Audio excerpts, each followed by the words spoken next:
Good morning.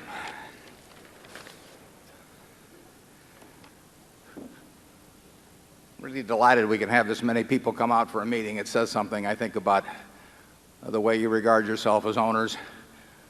We're going to hustle through the business meeting, and then Charlie and I will be here for 6 hours or until our candy runs out to answer any questions you have.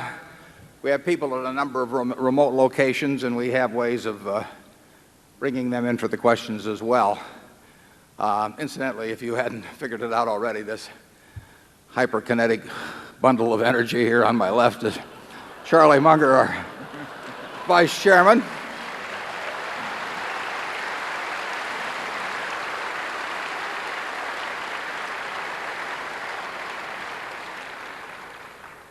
And we will now run through the business of the meeting. Meeting will now come to order. I'm Warren Buffett, Chairman of the Board of Directors of the company. I welcome you to this 1999 Annual Meeting of Shareholders. I will first introduce the Berkshire Hathaway directors that are present in addition to myself. And if you'll stand up, it's a little hard for me to see. They're right down here in the front row.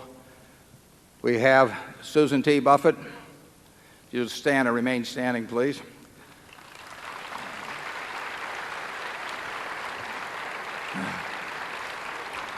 If you encourage her, she'll sing another song. Howard G. Buffett, don't encourage him to sing a song.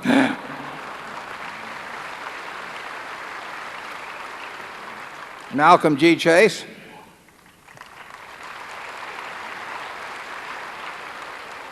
Charlie, you've already met. Ronald L. Olson. Ron.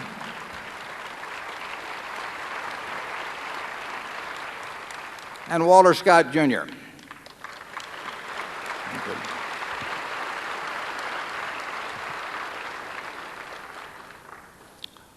Also with us today are partners in the firm of Deloitte & Touche, our auditors.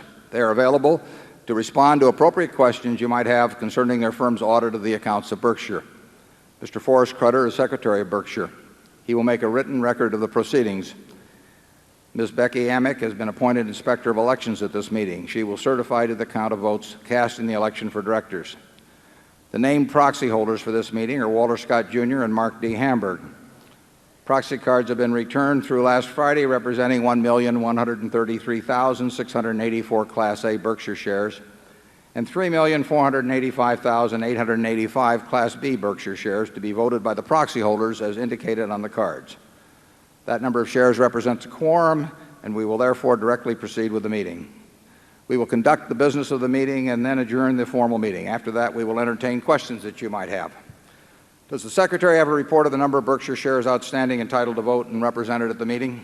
Yes, I do. As indicated in the proxy statement that accompanied the notice of this meeting that was sent by first-class mail to all shareholders of record on March 5, 1999, being the record date for this meeting, there were 1,343,592 shares of Class A Berkshire Hathaway common stock outstanding, with each share entitled to one vote on motions considered at the meeting, and 5,266,338 shares of Class B Berkshire Hathaway common stock outstanding, with each share entitled to 1/200th of one vote on motions considered at the meeting.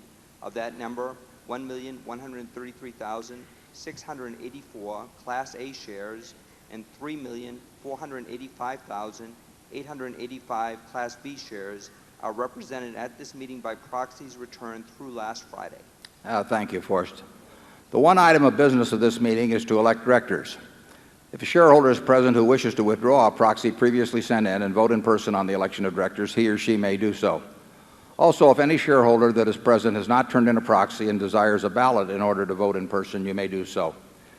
If you wish to do this, please identify yourself to meeting officials in the aisles who will furnish a ballot to you. Would those persons desiring ballots please identify themselves so that we may distribute them?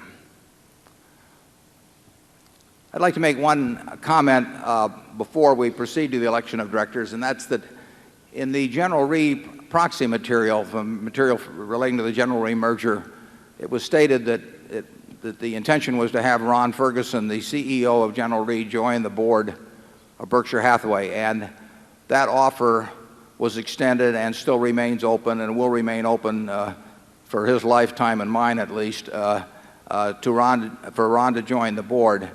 After thinking about it, he decided that he preferred not to be on the board, and in that judgment, he concurs with my feelings generally about boards, in that it can restrict your activities in purchase and sale of the stock. For example, if you do it in a 6-month period, you're automatically in trouble and you have to return any profit as calculated in a rather peculiar way to the company. It means that your compensation system is laid out for the world to see.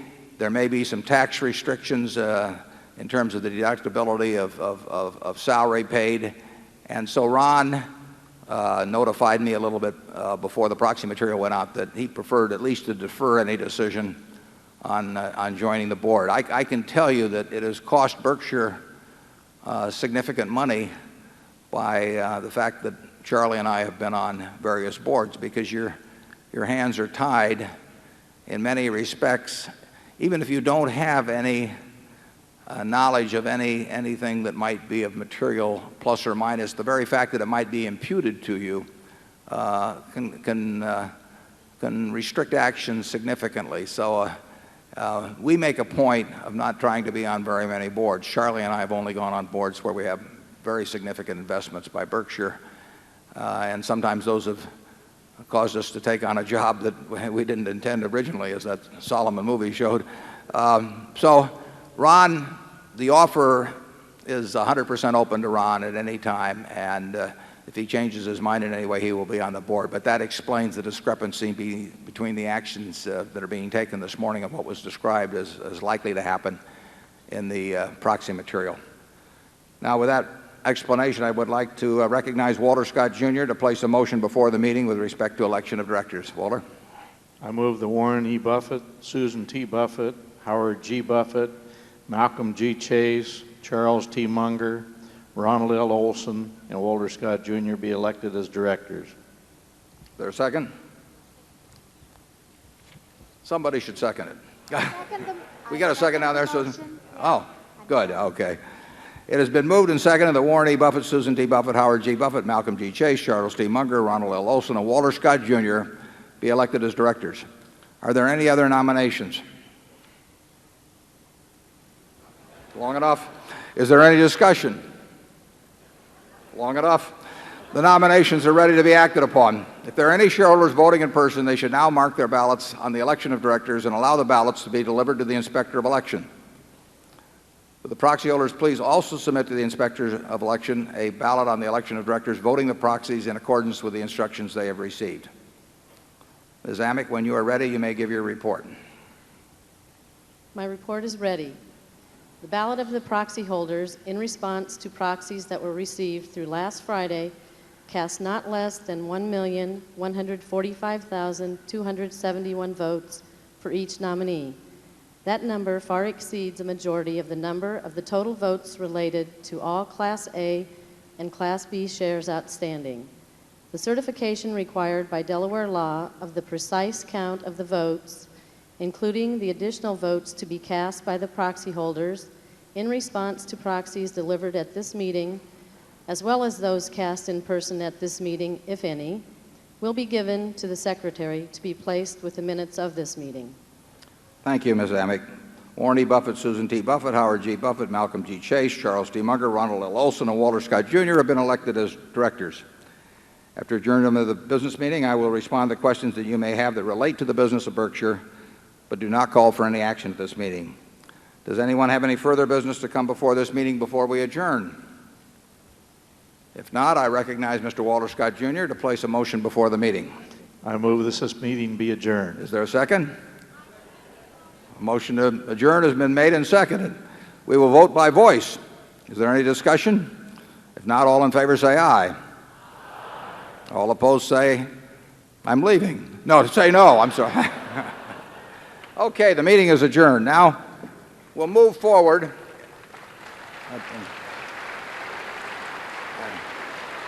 Thank you. I ask you, was Joe Stalin ever any better? I mean,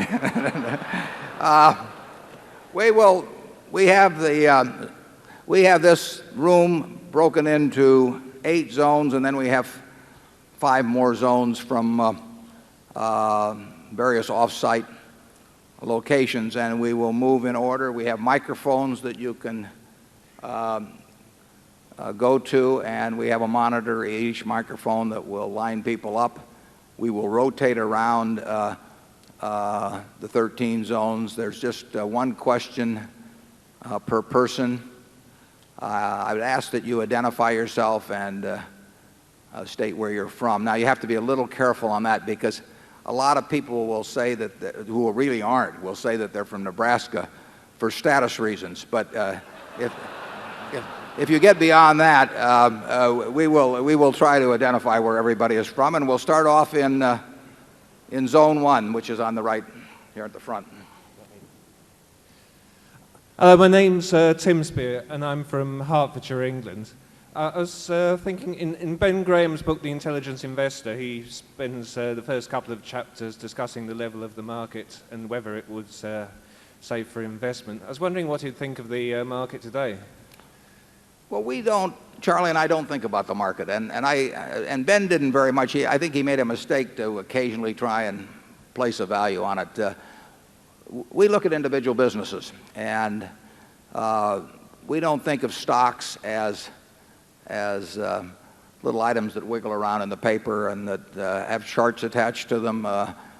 We think of them as parts of businesses, and it is true that currently we have great trouble finding businesses that we both like and where we like the managements, and find them at an attractive price. So we do not find bargains in this market among the larger companies that are our universe. That is not a stock market forecast in any way, shape, or form. We have no idea whether the market's going to go up today or next week or next month or next year.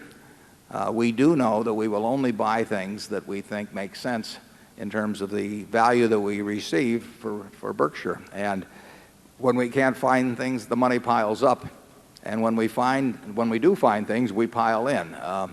But the stock market, I know of no one that has been successful at, and really made a lot of money predicting the actions of the market itself. I know a lot of people who have done well picking businesses and buying them at sensible prices.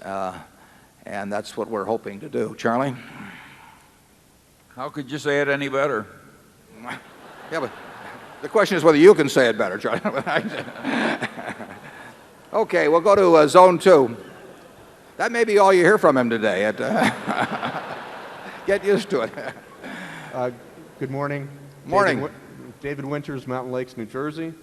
Could you give us a few hints about the incremental value of Gen Re's float under the Berkshire Hathaway umbrella and the potential for the growth of Gen Re's float over the long term? Yeah. Gen Re's float, which is now available to Berkshire, it's a 100% owned subsidiary, although part of that float is attributable to Cologne, which is only an 83% owned subsidiary of Gen Re and also Berkshire. But that, I would say the incremental value today, because it's under the Berkshire umbrella, is zero, because we are bringing nothing to the party that Gen Re's own investment people would not have brought to the party. We obviously think that there will be important incremental value over a long period of time. But when that value will appear, or how much of it develops, is a matter that's out of our hands.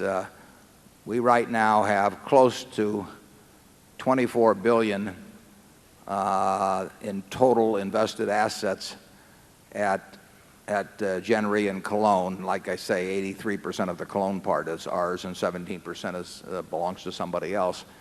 But we are bringing nothing to that party right now in terms of any managerial skill that is going to add value. I would hope that over time we would.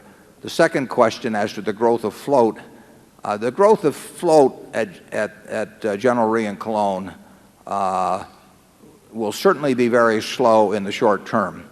The growth of float at GEICO will be significant. percentage-wise. The reinsurance business does not have the same potential for growth as we have at GEICO, and growth is much slower to come about because there are longer-term contractual commitments that people are reluctant to change reinsurers, and they should be. We agree with that. So you, at a level of $6 billion or so of premium volume and already $14 billion of float, you won't have growth of float unless premium volume becomes significantly higher in the future. I think that will happen over time. It will not happen in the short term. Charlie, if I may interrupt your breakfast. I've got nothing to add. Okay.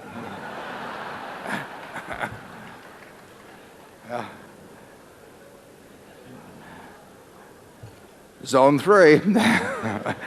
You can always direct your questions to Charlie, incidentally.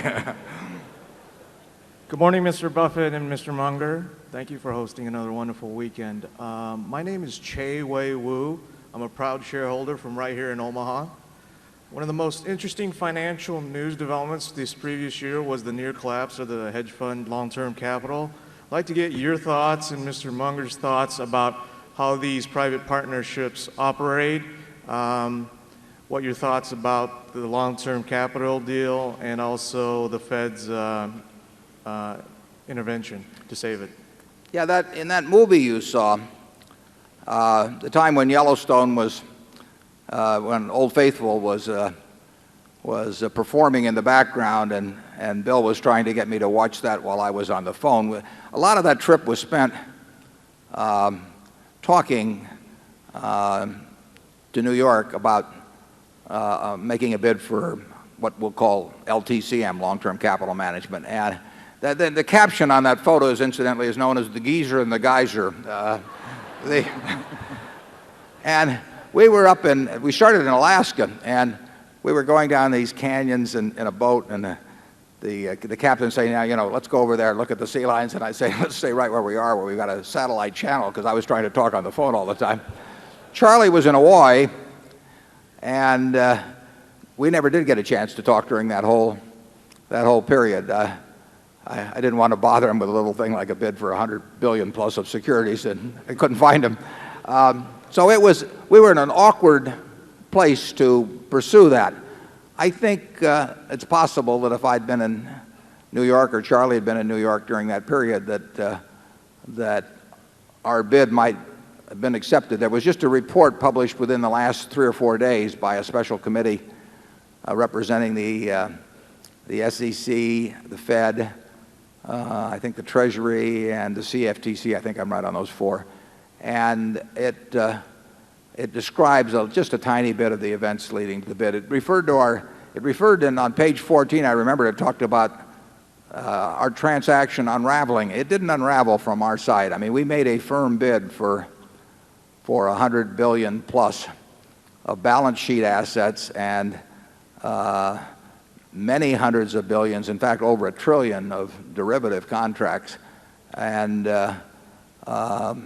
this was in a market where prices were moving around very dramatically, and with that bulk of assets there, we thought we made a fairly good bid for a 45-minute or hour period. I don't think anybody else would have made the bid. But in any event, the people at LTCM took the position that they could not accept that bid, and therefore the New York Fed had a group of largely investment banks there at the Fed, and that afternoon, faced with the prospect that LTCM could not or would not accept our bid, they arranged another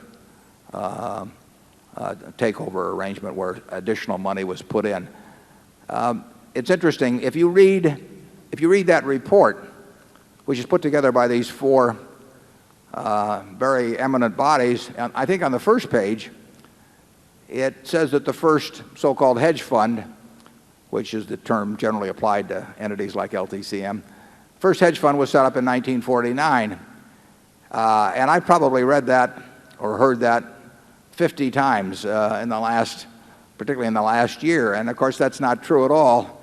And I've even pointed this out once or twice before. But Ben Graham had, and Jerry Newman had, a classical hedge fund back in the 20s, and I worked dually for a company called Graham Newman Corp., which was a regulated investment company, and Newman and Graham, which was an investment partnership with I think a 20% participation in profits, and exactly the sort of entity that today is called a hedge fund. So if you read any place that the hedge fund concept originated in 1949, presumably with A.W. Jones, it's not an accurate history. There are now, I ran something that would generally be called a hedge fund. I didn't like to think of it that way. I called it an investment partnership, but it would have been termed a hedge fund.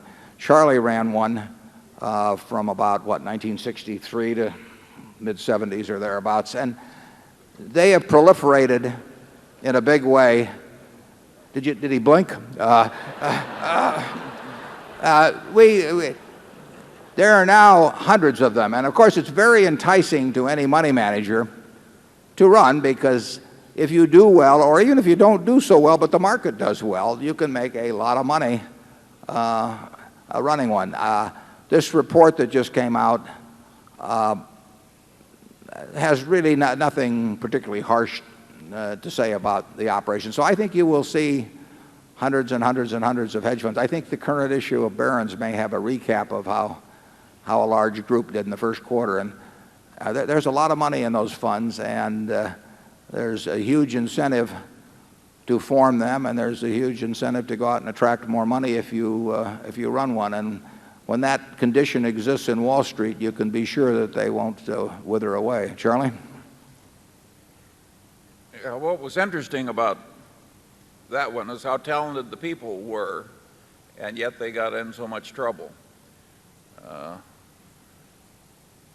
I think it also demonstrates that I'd say the general system of finance in America involving derivatives is irresponsible. There's way too much risk in all these trillions of notational value sloshing around the world.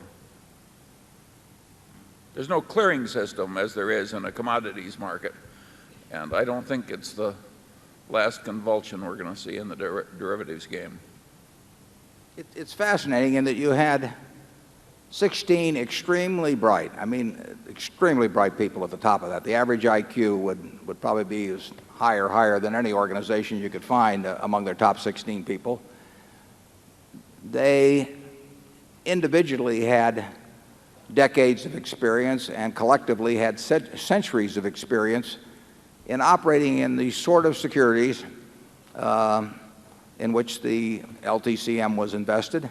And they had a huge amount of money of their own up, and probably a very high percentage of their net worth in almost every case up. So here you had super bright, extremely experienced people operating with their own money. And in effect, on that day in September, they were broke. And that to me, that is absolutely fascinating. There was a book written, You Only Have to Get Rich Once. It's a great title. It's not a very good book. Walter Gutman wrote it, but many years ago. But the title is right. You only have to get rich once. And why do people, very bright people, risk losing something that's very important to them to gain something that's totally unimportant? The added money has no utility whatsoever. And the money that was lost had enormous utility, and on top of that, reputation is tarnished and all of that sort of thing. So that the gain-loss ratio in any real sense is just incredible. I mean, it's like playing Russian roulette. I mean, if you hand me a revolver with 6 bullets or 6 chambers and 1 bullet, and you say, pull it once for $1 million, and I say no, and then you say, what is your price? The answer is there is no price.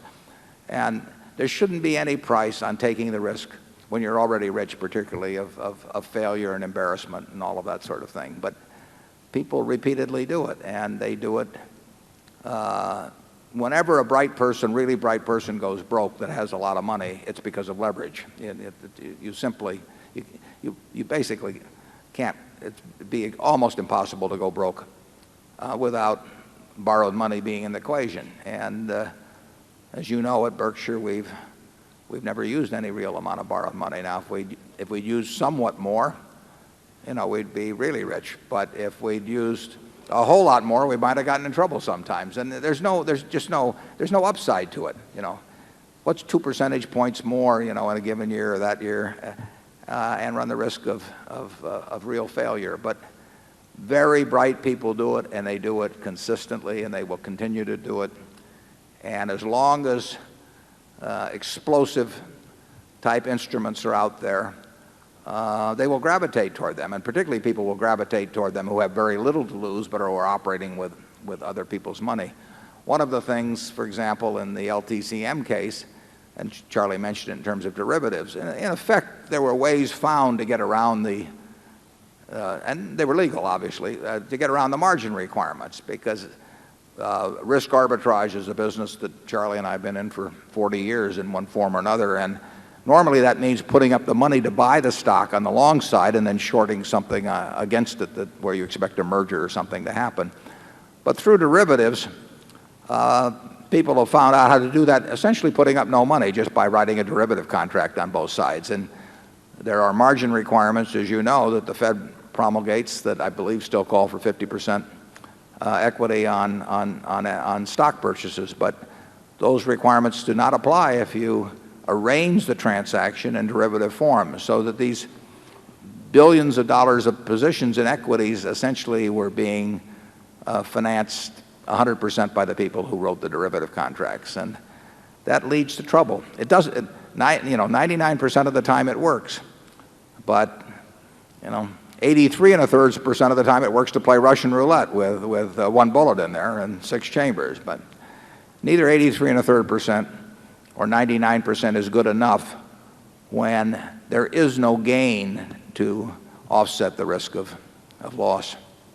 Charlie? I would argue that there is a second factor that makes the situation dangerous, and that is that the accounting for being actively engaged in derivatives, interest rate swaps, etc., is very weak.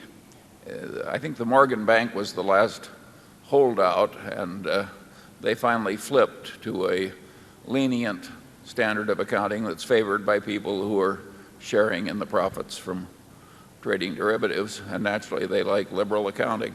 So you got an irresponsible clearing system, irresponsible accounting. This is not a good combination. J.P. Morgan shifted their accounting, I think, I'm not sure exactly when, around 1990, but Charlie and we probably became more familiar with that when we were back at Solomon. And this is absolutely standard, it's GAAP accounting, but it front ends profits. And if you front end profits and you pay people a percentage of the profits, you're going to get some very interesting results sometimes. Zone 4.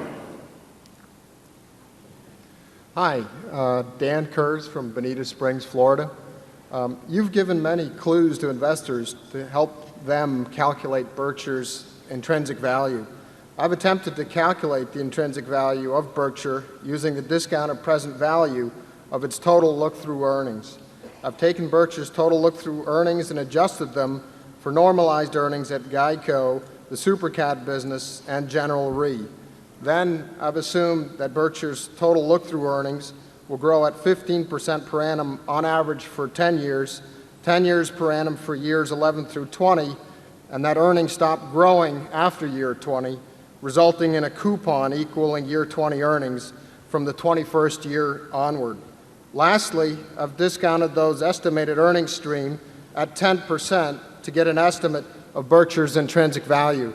My question is this a sound method? Is there a risk-free interest rate, such as a 30-year Treasury, which might be the more appropriate rate to use here, given the predictable nature of your consolidated income stream? Thank you. Well, that is a very good question, because that is the sort of way we think in terms of looking at other businesses. Investment is the process of putting out money today to get more money back at some point in the future. And the question is, how far in the future, how much money, and what is the appropriate discount rate to take it back to the present day and determine how much you pay. And I would say you've stated the approach. I couldn't state it better myself. The exact figures you want to use, whether you want to use 15% gains in earnings or 10% gains in the second decade, I have no comment on those particular numbers, but you have the right approach.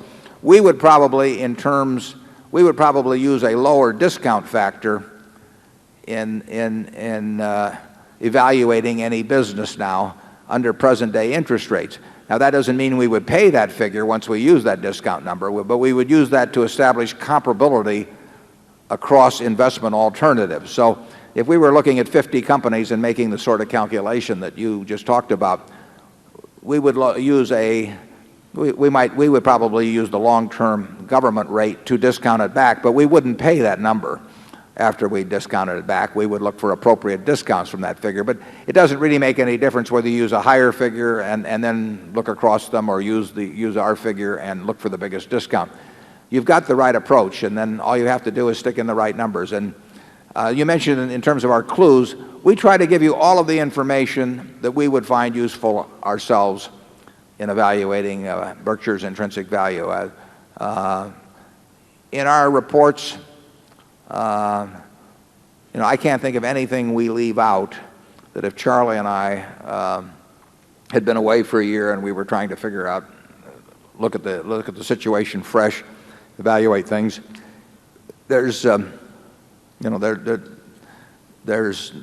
in my view, left out of our published materials. Now, one important element in Berkshire, which is a secondary factor that gets into what you're talking about there, is that because we retain all earnings and because we have a growth of float over time, we have a considerable amount of money to invest. And it really is the success with which we invest those retained earnings and growth and float that will have an important factor in how fast our intrinsic value grows. And to an important extent, what happens there is out of our control. I mean, it does depend on the markets in which we operate. So if our earnings plus float growth equals $3 billion or something like that in a current year, whether that $3 billion gets put to terrific use, satisfactory use, or no use at all virtually, really depends to a big extent on external factors. It also depends to some extent on our energy and insights and so on. But the external world makes a big difference in the reinvestment rate.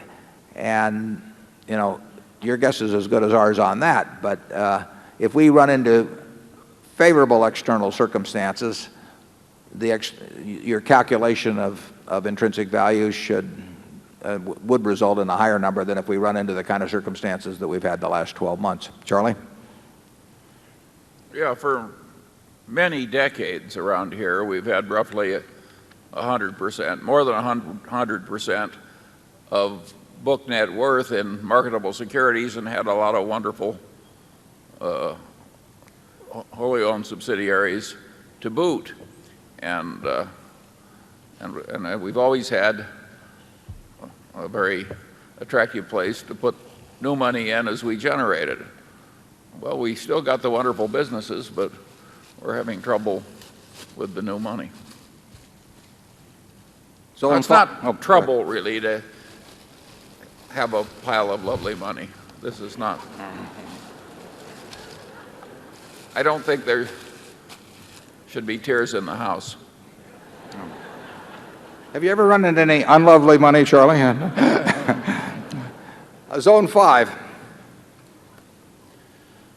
Good morning. My name is Ronald Towell. I'm from Brooklyn, New York, and very appreciative of your graciousness as a host for this wonderful weekend. My question has to do with the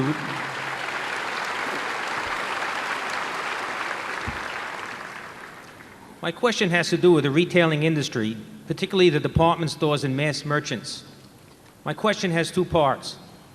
Without resorting to comments about specific companies, may I ask your opinion as to the long-term prospects for growth and profitability of this industry group? The second part of my question is, given the fact that it is difficult to pick up a newspaper or to be an investor without being bombarded by what is purported to be the potential for exponential growth in the internet e-business, particularly directly to consumers, which could possibly eat into the revenues of these retailers. And even if we assume a relatively low impact of, say, 5 to 10% revenue reductions, and given the fact that top-line growth is critical to any business, especially the bricks and mortar retailers with their high proportions of fixed overhead, what advice could you give to a CEO of such a company? And in turn, based on the preceding scenario, what would be your opinion of the medium and long-term prospects for this industry? Well, that's a good question, too. And obviously, the Internet is going to have an important impact on retailing. It will have a huge impact on some forms of retailing, change them and maybe revolutionize them. I think there are some other areas where the impact will be less, but anytime we buy into a business, and anytime we bought in for some time, we have tried to think of what that business is going to look like in 5 or 10 or 15 years, and we recognize that the Internet, in many forms of retailing, is likely to pose such a threat that we simply wouldn't want to get into the business. I mean, not that we can measure it perfectly, but there are a number of retailing operations that we think are threatened, and we do not think that's the case in furniture retailing, and we have 3 very important operations there. We could be wrong, but so far that would be my judgment, that furniture retailing will not be hurt. You've seen other forms of retailing where you're already starting to see some inroads being made, but it's just started.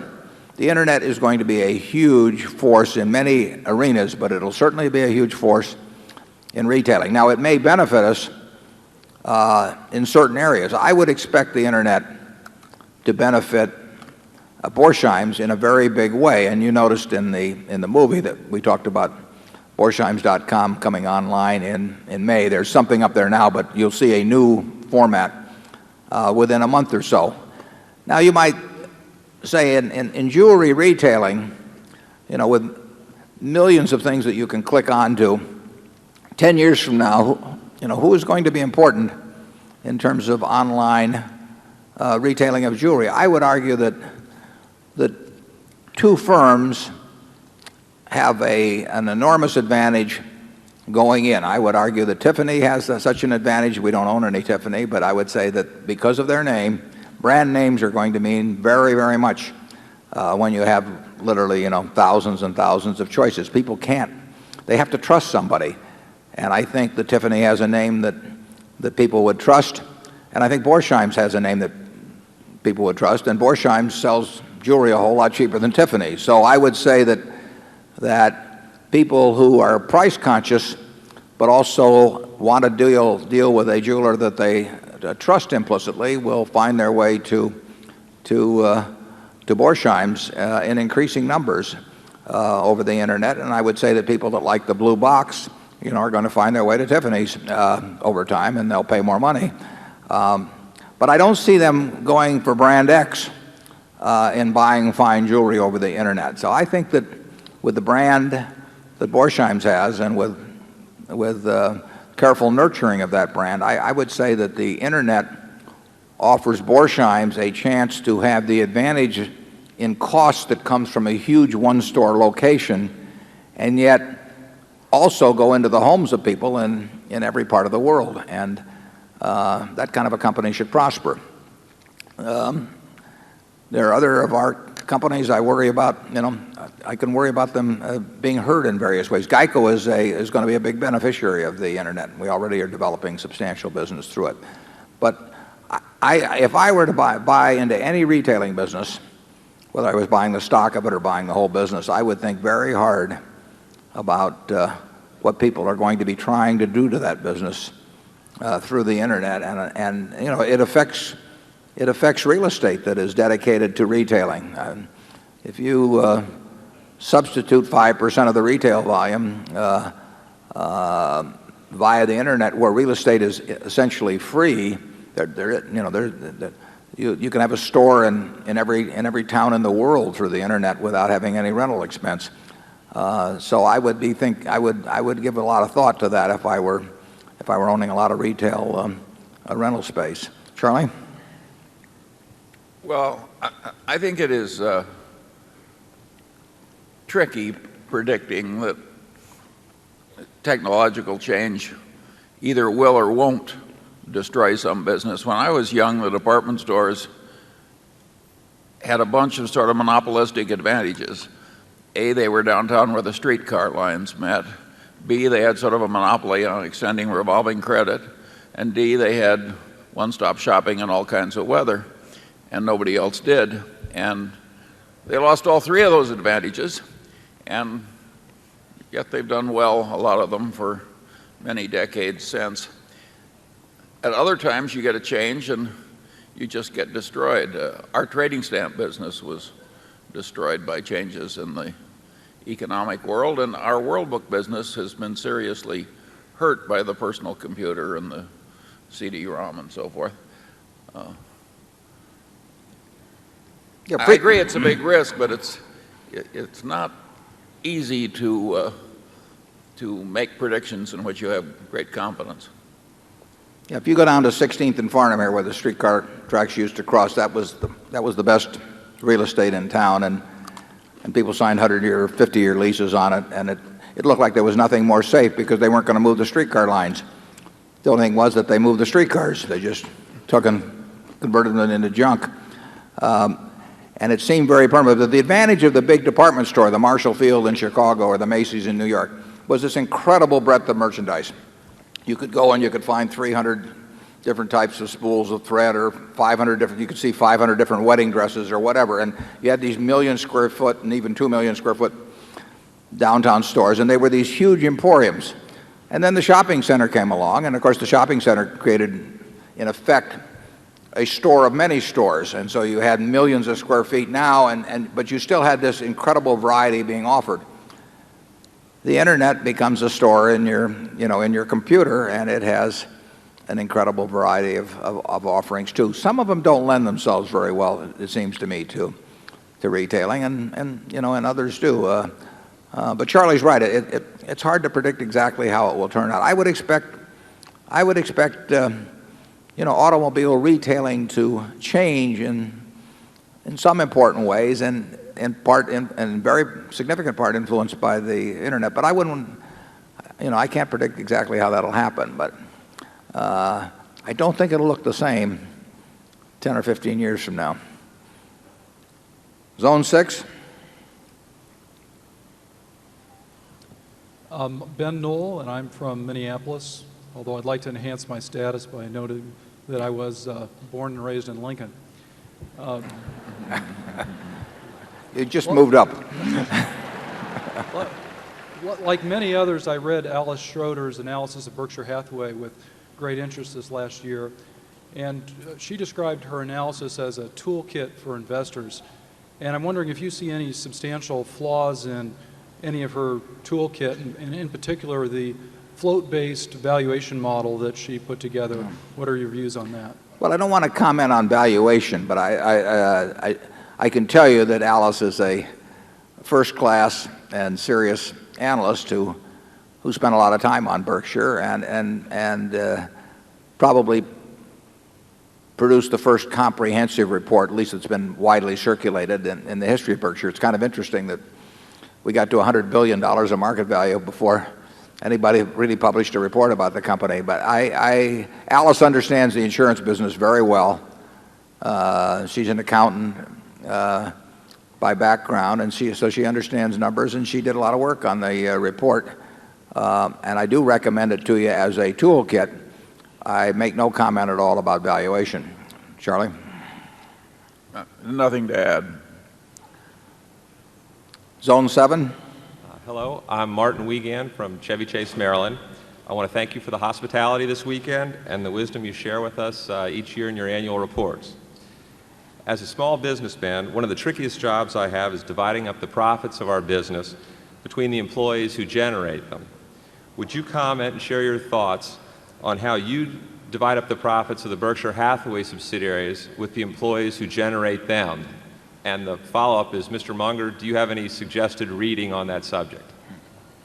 Yeah, we're glad to have you here, Martin. I went to high school and to the first couple years of college with Martin's father, who's also here today. And so if you got a chance to meet Marty, Janie and younger Martin, say hello to them. In terms of the arrangements we have with compensation, they vary to an extraordinary degree among the various subsidiaries we have, because we have bought existing businesses and we have tampered as little as possible with their cultures after we buy them. And some of those cultures are very different than others. I mean, you saw Mrs. B earlier. As you can imagine, she would leave a very strong imprint on any business with which she was involved.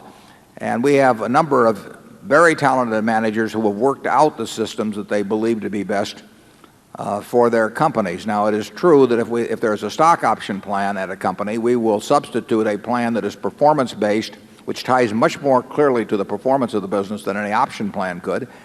And we will we will design one that has an expectable cost that's equal to the expectable cost of the option plan. So we try to equate the costs.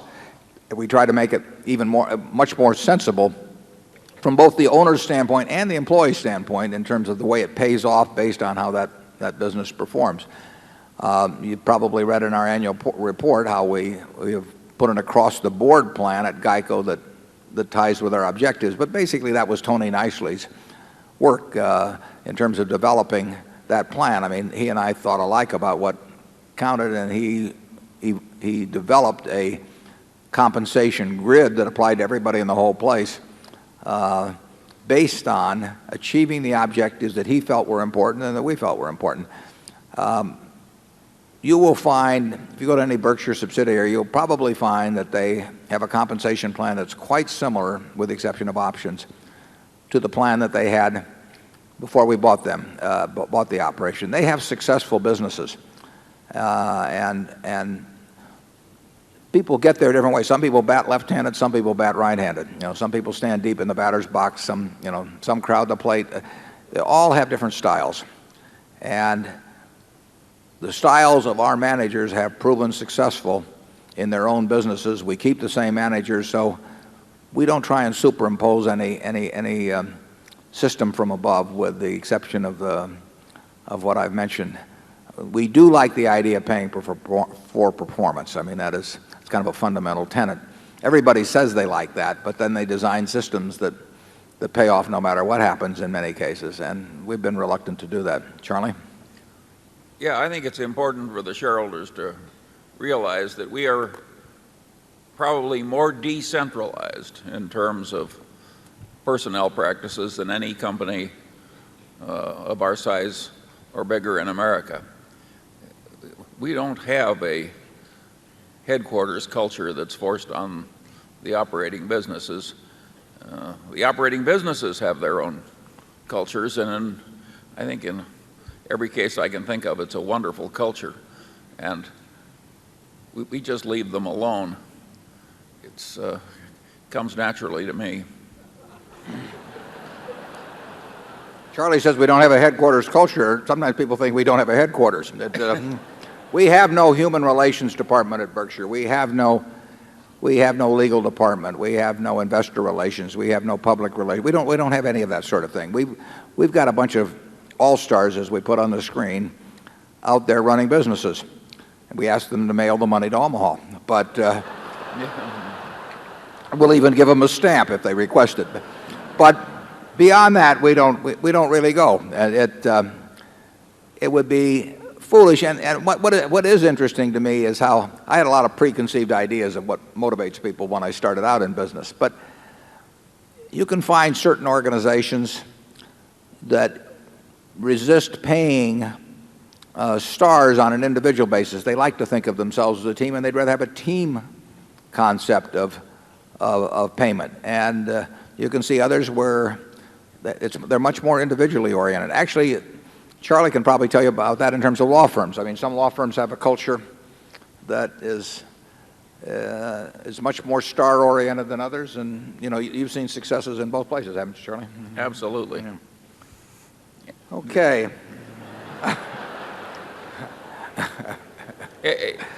I can't remember a case when anybody has transferred from one operating Berkshire subsidiary to another. It's very rare. Yeah. Yeah, we don't try and cross-fertilize. We think we've got a good thing going in every plot of ground, and we just assume they'll do best if left to their own initiative. Zone 8. I'm Brian Phillips from Chickamauga, Georgia.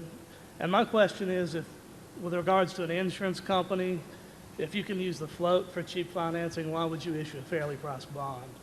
Why would we do what? Issue a fairly priced bond. Yeah, well, the best form of financing for us is cheap float. Now, most insurance companies don't generate cheap float. So, there are plenty of companies in the insurance business who have a cost of float that makes it unattractive, actually, to expand their businesses. Our insurance companies have had a terrific experience on cost of float, and we would develop it just as fast as we can. Right now, we would have no interest in issuing a bond because we have more money around than we know what to do with, and it comes from low-cost float. But if there came a time when things were very attractive and we had utilized all the money from our float and from retained earnings and all of that to invest, and we still saw opportunities, we might very well borrow moderate amounts of money in the market. It would cost us more than our float was costing us, but it still incrementally would provide earnings. Now, we would try to gain more float under those circumstances as well, but we would not just quit when we ran out of money from float. We would go ahead and borrow moderate amounts of money. We would never borrow huge amounts of money, though. Charlie? Well, I agree. Okay. You can see why we've been partners a long time. Now we go to some sites away from this main hall, and not sure exactly how we're going to do this, but we'll go to Zone 9 and see if Zone 9 comes in. Hello. My name is Howard Love. I'm from San Francisco. Thank you very much for this weekend in general and this meeting in particular. Recently at a talk at the Wharton Business School, Mr. Buffett, you indicated that you were talking about the problems of compounding large size, which I appreciate and understand. But you indicated, you're quoted in the local paper as saying that you are confident that if you were working with a sum closer to $1 million, that you could compound that at a 50% rate. For those of us who aren't saddled with the $100 billion problem, could you talk about what types of investments you'd be looking at and where in today's market you think significant inefficiencies exist? Thank you. Yeah, I think I may have been very slightly misquoted, but I certainly said something to the effect that working. I think I talked about this group I get together every 2 years and how I poll that group as to what they think they could compound money at it with 100,000, a million, 100 million, a billion, and other types of sums. And I pointed out how this group of 60 or so people that I get together with every couple of years, how their expectations of return would go very rapidly down this slope. It is true. I think I can name a half a dozen people that I think could compound $1 million, or at least they could earn 50% a year on $1 million, have that as an expectation, if they needed it. I mean, they'd have to get their full attention to be working on the sum. And those people could not compound money, 100 million or a billion, at anything remotely like that rate. I mean, there are little tiny areas which, if you follow what I said on the screen there on that Adam Smith's interview a few years ago, if you start with A and you go through and you look at everything and you find small securities in your area of competence that you can understand the business, I think you could, and occasionally find little arbitrage situations or little wrinkles here and there in the market. I think working with a very small sum, that there is an opportunity to earn very high returns, but that advantage disappears very rapidly as the money compounds, because from $1 million to $10 million, I would say it would fall off dramatically in terms of the expectable rate, because there are little, you find very, very small things that you can make, and you're almost certain to make high returns on, but you don't find very big things in that category today. I'll leave to you the fun of finding them yourselves. I mean, it'd be terrible to spoil the treasure hunt. And the truth is, I don't look for them anymore. Every now and then I'll stumble into something just by accident. But I'm not in the business of looking for that. I'm looking for things that Berkshire can put its money in, and that rules out all of that sort of thing. Charlie? Well, I would agree, but I would also say that what we did 40 or so years ago was in some respects more simple than what you're going to have to do. Right. We had it very easy compared to you. It can still be done, but it's harder now. You have to know more. I mean, just sifting through the manuals until you find something that's selling at 2 times earnings, that won't work for you. It'll work, it's just you won't find any. Yeah. Zone 10, please. My name is Jonathan Brandt. I'm from New York City. Warren, you wrote in 1977 that the return on equity and growth of book value for corporate America tended towards and averaged about 13%, no matter the inflation environment. After properly expensing options and so-called non-recurring charges, and taking into account the high price-earnings ratio paid for increasingly frequent acquisitions, do you think that 13% figure is still roughly correct? Also, what quantitative method would you suggest that investors use for expensing the option grants of publicly traded firms where there is no realistic prospect for the substitution of such an options program with a cash-based performance incentive plan? In other words, how do you derive the 5 to 10% earnings dilution referred to in this year's Berkshire's annual report? And is it possible that the dilution figure could be even higher than that? Thank you. Okay, thanks, Johnny. Just like Martin Wiegand, John Brandt is the son of a very good friend of mine where we worked together for decades, and John is now an analyst with Ruane Cunniff and a very good one. He says it didn't happen this way, but when he was about 4 years old, I was at the house for dinner with the parents, and he suggested to me after dinner, he said, "How about a game of chess?" I looked at this 4-year-old, and I thought, this is the kind of guy. I said, "Should we play for money?" And he said, "Name your stakes," so I backed off. And we sat down, and after about 12 moves, I could see I was in mortal trouble, so I suggested it was time for him to get to bed. The question about return on equity, it's true. Back in 1977, I believe, I wrote an article for Fortune and talked about this, more or less, this figure of 12 or 13% that return on equity kept coming back to, and explained why I didn't think it was affected by inflation, which was the hot topic of the day very much. And it wasn't. But in the last few years, earnings have been reported at very high figures on the S&P, although you've had these very substantial restructuring charges, which every management likes to tell you doesn't count. I love that. When they say, well, we earned $1 a share in total last year, but look at the $2 a share that we tell you we really earned. The other $1 a share doesn't count it. And then they throw in mistakes of the past or mistakes of the future, and every 3 or 4 years ask you to forget this, as if it doesn't mean anything. We've never had a charge like that we've set forth in Berkshire, and we never will. It isn't that we don't have things we do that cost us money in moving around, but we do not ask you to forget about those costs. The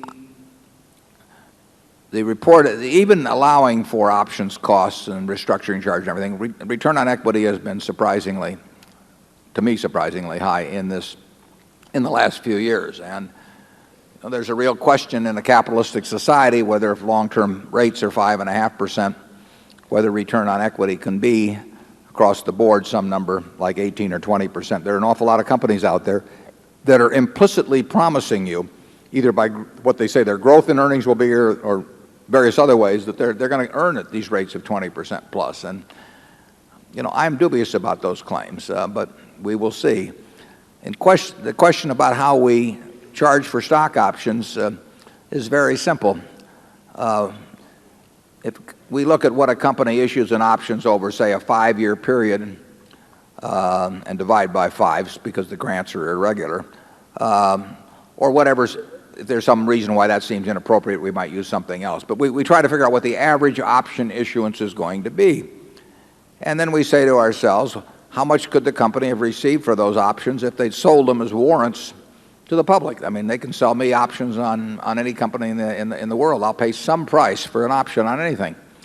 And we would look at what the fair market value of those options would be that day if they were transferable options. Now, they aren't transferable, but they also, employees sometimes get their options repriced downward, which you don't get if you have public options. So we say that the cost to the shareholder of issuing the options is about what could be received if they turned those options into warrants and sold them public, or sold them as options. And that's the cost. I mean, it's a compensation cost. And just try going to a company that's had a lot of options grants every year and tell them you're going to quit giving the options and pay people the same amount of money. They'll say you took away part of my earnings. And we say, if you've taken away part of the earnings, then let's show it in the income account and show it as a cost, because it is a cost. And I think actually a number of auditors agreed to that position many years ago, and they started receiving pressure from their clients who said, gee, that might hurt our earnings if we reported that cost. And the auditors caved, and they put pressure on Congress when it came up a few years ago, and I think it's a scandal, but it's happened. We are going to, in evaluating a business, whether we're going to buy the entire business or whether we're going to buy part of it, we're going to figure out how much it's costing us to issue, and when the company issues those options every year. And if they reprice them, we're going to figure out how much that particular policy costs us. And that is coming out of our pocket as investors, and I think people are quite foolish if they ignore that.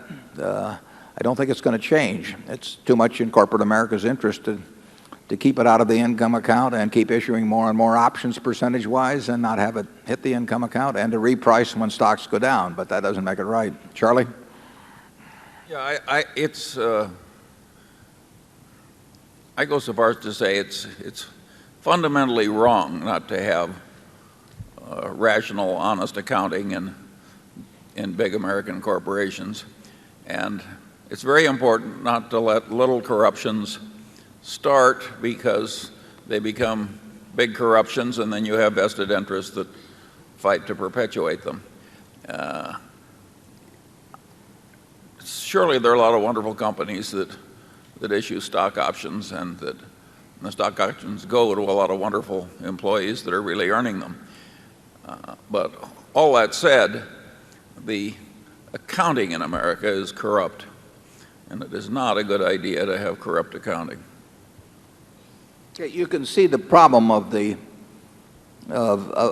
creep in it once it starts. It's much like campaign finance reform. I mean, if you let it go for a long time, the system becomes so embedded in it, and the participants become so dependent upon it that it becomes a huge constituency that will fight like the very devil to prevent any change, regardless of the logic of the situation. I mean, once you get a significant number of important players benefiting from any kind of corruption in any kind of system, you're going to have a terrible time changing it. That's why it should be changed early, and it would have been easier to change the accounting for stock options some decades back when it was first proposed than now, because basically corporate America is hooked on it. This does not mean that we are against options per se. If Charlie and I died tonight, and you had two new faces up here who didn't have the benefit of having bought a lot of Berkshire a long time ago, and they had responsibility for the whole enterprise, it would not be inappropriate to pay them in some way that was reflective of the prosperity of the whole enterprise. I mean, it would be crazy to pay the people at Dairy Queen in options of Berkshire Hathaway, or pay the people at Star Furniture, or any one of our operations, because they have responsibility for a given unit, and what the price of Coca-Cola stock does could swamp their efforts in either direction. It just would be inappropriate. But it would not be inappropriate to pay somebody that's got the responsibility for all of Berkshire in a way that reflected the prosperity of all of Berkshire. And a properly designed option system, which would be much different than the ones you see, because it'd be much more rational, could well make sense for one or two people that had the responsibility for this whole place. Charlie and I aren't interested in that, but I think that you may be looking at two people up here 50 years from now, I hope, that where it would be appropriate. But any option system, A, should not involve giving an option at less than the place could be sold for today, regardless of the market price, because once management's in control, it can make that decision, and it should reflect the cost of capital. And very, very few systems reflect the cost of capital. But if we're going to sit here and plow all the money back every year into the business, and you're, in effect, use your earnings interest-free to increase our own earnings in the future, we think there has to be a cost of capital to have a properly designed option system. People aren't interested in that. The option consultants aren't interested in that because that isn't what their clientele wants. Charlie, you probably wound up a little more now on this too, aren't you? No, I've wound up enough. Okay. We'll go to Zone 11. Warren and Charlie, good morning. Good morning. My name is Morris Spence from Waterloo, Nebraska. Some 30 years ago, you disbanded your Buffett partnership, saying that you felt out of step with the market and you feared a permanent loss of capital. Given today's market and current valuations, if Berkshire Hathaway was a partnership of 100 partners instead of a corporation, would you consider disbanding it as you did 30 years ago? And if not, why not? And was that the right decision back then? Well, if our activities were limited to marketable securities and I had less than 100 partners, and we were operating with this kind of money so that there was a real limitation on what we could do, I would simply tell the partners and let them make the decision. That would be easy enough. We're not in that position. We've got a number of wonderful businesses, and those businesses will grow in value, and in some cases very significantly in value. And it's not a feasible way. People have their own way if they decide that since we're unable to find things, that they'd rather go on to something else. They have their own way of getting out, and they can get out at certainly a premium to the amount of money they put into the business over the years. So if I were running a marketable securities portfolio now, and we're limited to that, I would explain very carefully to my partners how limited my ability to make money in this market would be, and then I would ask them to do whatever they wish to do. Some of them might want to pull out, and others might want to stay. In the 1969 period when I closed up, I had a somewhat similar situation in terms of finding things, and B, I really felt that the expectations of people had been so raised by the experience we'd had over the previous 13 years that it made me very uncomfortable, and I felt unable to dampen those expectations. And I really just I didn't find it comfortable to operate where my partners, even though they might nod their heads understandingly and say that, we really know why you aren't making any money while everybody else is. I didn't think I wanted to face the internal pressure that would come from that. I don't feel any such internal pressure in running Berkshire. Charlie? Yeah, I think there are some similarities between 1969 and 70 and the present time, but I don't think that means that 1973-4 lies right ahead of us. We can't predict that. You can argue it worked out wonderfully for Warren to quit in 69 and then have 73-4 to come into with his powder dry. I don't think we're likely to be quite that fortunate again. Yeah, it was a long time from 69 though to 73. I mean, it sounds easy looking back, but the Nifty 50, as you may remember, sort of hit their peak in 72. So although there was a sinking spell for a while in that 69-70 period, the market came back very strong. But that's part of the game. I mean, it stayed cheap a long time from the 73 period on, and you will find waves of optimism and pessimism, and they'll never be exactly like they were before, but they will come in some form or other. But that does not mean we're sitting around with a bunch of cash because we expect stocks to go down, though. We keep looking for things. We're looking for things right now. We're talking to people right now about things that where we could expend substantial sums of money, but it's much more difficult in this period. Zone 12. Good morning. My name is Jenna. I'm from Long Island, New York. And I was reading through your annual report. You made reference to Wagner and some country western song I never heard of. I was just wondering what kind of music influences you, and are you planning on doing like a musical video? Well, I think with the performance I gave earlier here in the movie, I don't think there's any future for me. But I do have a very musical family. And since you asked, I will point out that my son Peter's recent CD is available at the Disney booth outside, and Peter had a very successful experience here on public television in March, and will be on tour later on. And my wife is extremely musical, but I don't think I've got much of a future in it. So far, I get no one ever asked me to come back. I mean, I've had a lot of introductory appearances, but very few encores. I like all kinds of music. I've always liked music. We started out around the house singing church hymns, and in 1942, my two sisters who are here today joined me in a 15-minute program on WOW, then the leading radio station in Omaha, and we sang America the Beautiful, and that my dad got elected to Congress on the back of that program. And we like to take credit for it. And you see my sisters at the end of the meeting. Charlie, what kind of music do you like? Well, the one thing I agree with is that if we're going to star Warren, it should be in a musical. The straight acting won't do.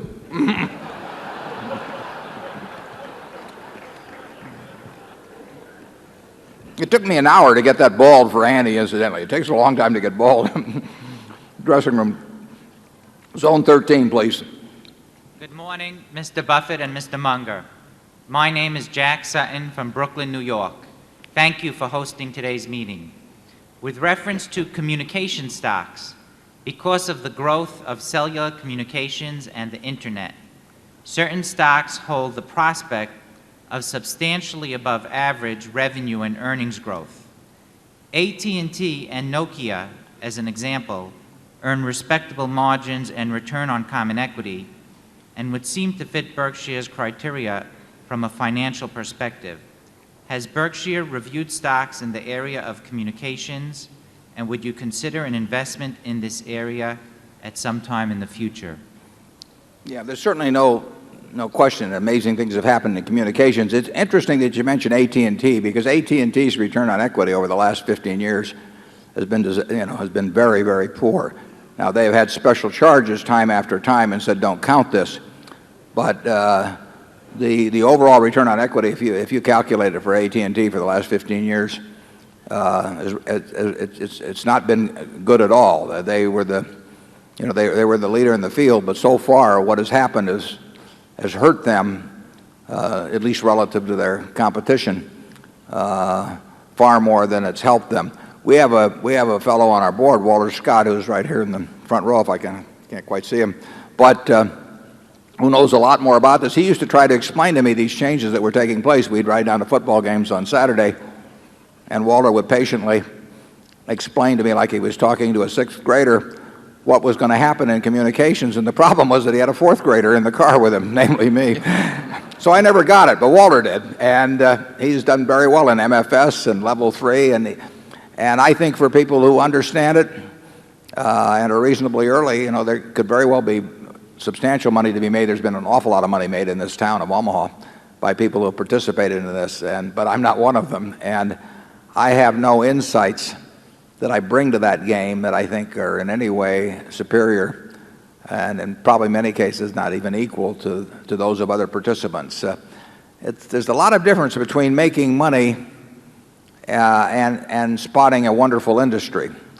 You know, the two most important industries in the first half of this century in the United States, in the world, probably were the auto industry and the airplane industry. I mean, here you have these two discoveries both in the first decade, essentially in the first decade of the century. And if you'd foreseen in 1905 or thereabouts what the auto would do to the world, let alone or this country, or what the airplane would do, you might have thought that it was a great way to get rich. But very, very few people got rich by riding the back of that auto industry, and probably even fewer got rich by participating in the airline industry over that time. I mean, millions of people are flying around every day, but the number of people who have made money carrying them around is very limited, and the capital that's been lost in that business, the bankruptcies, it's been a terrible business. It's been a marvelous industry. So you do not want to necessarily equate the prospects of growth for an industry with the prospects for growth in your own net worth by participating in it. Charlie? Well, it reminds me of a time in World War II when there were these two aircraft officers I knew, and they didn't have anything to do at the time. And some general came in to visit, and he said to one of them, he says, "Lieutenant Jones, what do you do?" He says, "I don't do anything." He turned to the second one, he says, "What do you do?" And he says, "I help Lieutenant Jones." That's been my contribution on communications investments.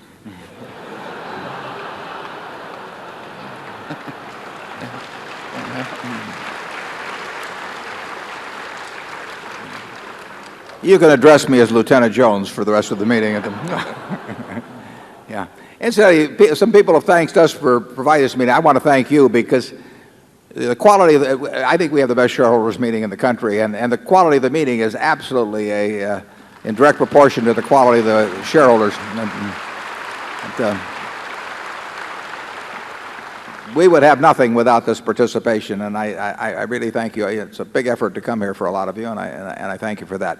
Our plan, incidentally, will be to take a break at noon. They have a lot of food outside that they will sell you, and then we'll come back in 30 minutes or thereabouts, or 45 minutes, depending on how the lines are out there, and then we'll reconvene for the afternoon. And those of you who are not in this main hall, if you want to come over and join the main hall, there will be enough seats for everybody in the afternoon, and then Charlie and I will continue till about 3:30. Let's go back to Zone 1, please. Mr. Buffett, over here. Good morning. I'm Alan Maxwell. I live in Omaha.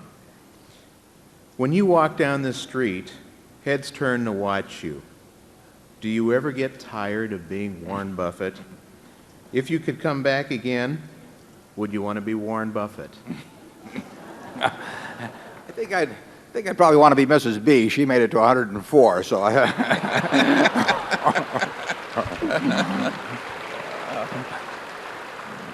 And incidentally, I think there were 3 siblings at her funeral. That's some set of genes. You don't have to worry about the furniture mart. You see a lot of the publicity bit here for a couple of days around the time of the meeting, but life goes on in a very normal way, and I've had a lot of fun. I have fun every day of my life. I had a lot of fun when I was 25, but I have just as much fun now, and I think if my health stays good, it'll keep being the same way, because I get to do what I want to do, and I get to do it with people I like and admire and trust, and it doesn't get any better than that. Charlie? Do you want to come back as Lieutenant Jones? I think there are very few people who would change their skin for somebody else's. I think we all want to play our own games. We'll go to Zone 2 with those remarks. Hi. Hi. I'm Liam O'Connor. I come from County Kerry in Ireland, and I must admit the sun shines a little bit more over here than it does on the other side of the world. I was wondering today if you could shed some light on accounting for goodwill. You reference in your report on several aspects, including your principles, owner principles, and as well as the fact with the current merger of General Re. It seems to me there are several different methods that are used worldwide, Right. through amortization to direct write-off, and the fact when a merger like this is taken, it kind of skews the balance sheet. And I was wondering, in your view, what would you recommend as a more appropriate method for accounting for goodwill? And secondly, if I could direct it to Charlie, one of the ideas, why not tie goodwill to the share price and have an intangible and a tangible part of shareholders' equity, the intangible piece being the difference between the book value and the share value of a company? Okay, I'll take the first part, and it's a good question about goodwill and the treatment of goodwill for accounting purposes. I actually wrote on that subject, I think it was in 1983 in the annual report, and if you click onto the BerkshireHathaway.com, you can look at the older letters, and you will see a discussion of what I think should be the way goodwill is handled. And then we've discussed it at various other times in the owner's manual. To give it to you briefly, in the UK, for example, goodwill is written off instantly, so it never appears in book value, and there's no subsequent charge for it. If I were setting the accounting rules, I would treat all acquisitions as purchases, which is what we've done virtually without exception at Berkshire. I would treat all acquisitions as purchases. I would set up the economic goodwill, because we are paying for goodwill when we buy a General Re. I mean, we are paying billions and billions of dollars for it, or when we buy a Geico, or when we buy an executive jet. That is what we are buying as economic good, what I call economic goodwill. I believe it should stay on the balance sheet as reflective of the money you've laid out to buy it, but I don't think it should be amortized. I think in cases where it is permanently impaired and clear that it's lost its value, it should be charged off at that time. But generally speaking, in our own case, the economic goodwill that we now have far exceeds the amount that we put on the books originally, and therefore even by a greater amount exceeds the amount that remains on the books after amortization. I do not think an amortization charge is appropriate at Berkshire for the goodwill that we have attached to our businesses. Most of those businesses have increased their economic goodwill, in some cases by dramatic amounts, since we've purchased them. But I think the cost ought to be on the balance sheet. It shows what we paid for them. I think it should be recorded there. I don't think that the coming change in accounting is likely to be along the lines that I've suggested here, but I do think it's the most rational way to approach the problem. And I think that because there is this great difference between purchase and pooling accounting, that some really stupid things are done in the corporate world. And I have talked to managers who deplored the fact that they were using their stock in a deal and going through some various maneuvers to get pooling accounting, because they thought it was economically a dumb thing to do, but they did it rather than record amortization charges that would result from purchase accounting. And they're very frank about that in private. They don't say as much about it in public. Charlie? Yeah, generally speaking, I think that what Warren argues for would be the best system. Namely, set up the goodwill as an asset and don't amortize it in the ordinary case. However, there would be plenty of cases when the cases wouldn't be ordinary cases, when amortization would be rational, in fact should be required. So I don't think there is any one easy answer to this one, and there's a lot of crazy distortion in corporate practice because of all the changes. I mean, Australia has cowboy accounting, and Europe has this write it all off immediately accounting, which is what would you call it, half cowboy accounting, and maybe mining promoter accounting. We think the system should be better than that. Zone 3. Good morning. Morning. My name is Mike from Omaha, and it's been said that you're the white knight of the investment world because you rescue companies from hostile takeovers. Are there any companies you are now trying to help out, and would you please name those companies? Do you have a cell phone that you're going to place orders with, or? No, we really, what we really want to buy into is our wonderful businesses, or at least extremely good businesses, and we want them to have managements we like, and we want the price to be attractive. And we are not in the business of being white knights. We're in the business of being investors in things that look sensible to us. And I don't think I've been approached by anybody in connection with that. We do get approached occasionally. I should say we get approached when somebody occasionally, it's when somebody has a takeover bid and they say, would you like to top it or something, to which our answer invariably is no. Charlie? Well, we're very good at saying no. Charlie's better than I am even. Zone 4. Good morning. My name is Matt Haverty. I'm from Kansas City. 20 years ago, China unleashed capitalism within its borders. Since then, I believe it has benefited more from that economic system than any major country in history. I also believe that this momentum, combined with China's size and demographics, will make it the most fertile economic environment in the world during the next few decades. Nonetheless, there are many Chinese companies with easy-to-understand businesses and 20% per annum sales growth this decade, trading at 5 times or less last year's earnings.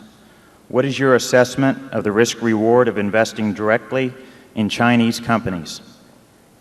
Well, I don't know that much about them, but certainly if I could buy companies that were earning 20% on equity and had promises, gave promise of being able to continue to do that while re-employing most of the capital, and they were selling at 5 times earnings, and I felt good about the quality of the earnings.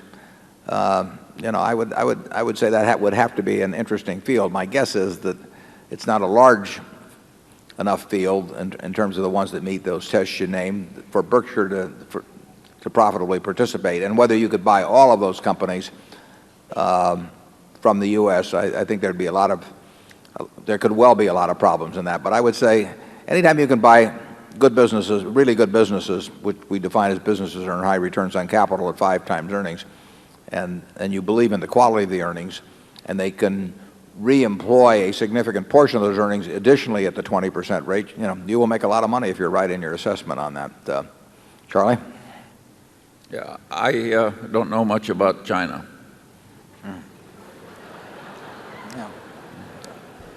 But that is not to knock it in any way, shape, or form, because I mean, in terms of there could well be opportunities in areas like that if you can identify those kind of businesses. We would have trouble identifying those businesses ourselves, but that doesn't mean that you will have trouble, or other people that are much more familiar with the economy there would have trouble. So I encourage you to look at your own area of expertise in something like that, and you'll do much better if the conditions you describe exist and you can identify the right company. You will do much better in that than you will in American markets, in my view.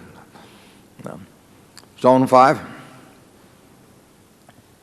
Good morning. My name is Fred Castano from East Point, Michigan, and I appreciate this opportunity. With Berkshire size becoming very large, are we to expect major future investments to be in the form of complete buyouts, such as the General Re acquisition, or would you still consider nibbling in the stock market? Well, we don't want to nibble, but we would like to take big gulps in the stock market from time to time. But we've always wanted to acquire entire businesses. People never seemed to really believe that back when we were buying See's Candy or the Buffalo News or National Indemnity. But that's been our #1 preference right along. It's just that we found that much of the time we could get far more for our money in terms of wonderful businesses by buying pieces in the stock market than we could by negotiated purchase. There may be some movement in terms of the availability of the two toward the negotiated purchase, although it's almost impossible to make a wonderful buy in a negotiated purchase. I mean, you will never make the kind of buy in a negotiated purchase that you can in a bad stock, that you can make via stocks in a weak stock market. It just isn't going to happen. The person on the other side cares too much, whereas in the stock market in a 1973 or 4, you were dealing with the marginal seller, and whatever price they established for the business, you could buy at. I couldn't have bought the entire Washington Post company for $80 million in 1974, but I could buy 10% of it from a bunch of people who were just operating, based on calculating betas or doing something of the sort, and they were in a terrible market, and it was possible to buy a piece of it on that valuation. You never get that kind of buy in a negotiated purchase. We always are more interested in large negotiated deals than we are in stock purchases, but we are not going to find a way probably to use all the money that way, and we occasionally may get chances to put big chunks of money into attractive businesses which we buy through the stock market, 5–10% of the company or something of that sort. Charlie? My guess is over the next 5 years we'll do some of both the entire business and the big gulps in the stock market. Yeah, I agree with that. But, we'll keep working at both.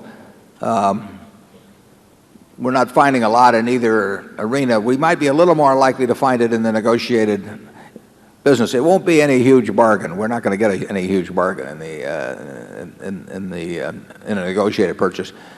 We are more likely to find what I would call a fair deal there under today's circumstances than we will in the market. But I agree with Charlie. Over the next 5 years, I think you'll see us do both. Zone 6. Good morning, Mr. Buffett, Mr. Munger. My name is Jane Bell from Des Moines, Iowa. In response to an earlier question, you spoke of people being rich and very, very rich. It seems to me there's a difference between being rich and being wealthy. I assume you consider yourself to be both. Which is the more important to you? Well, I think we may ask you to define. I don't want to sound like President Clinton here too much, but we may ask you.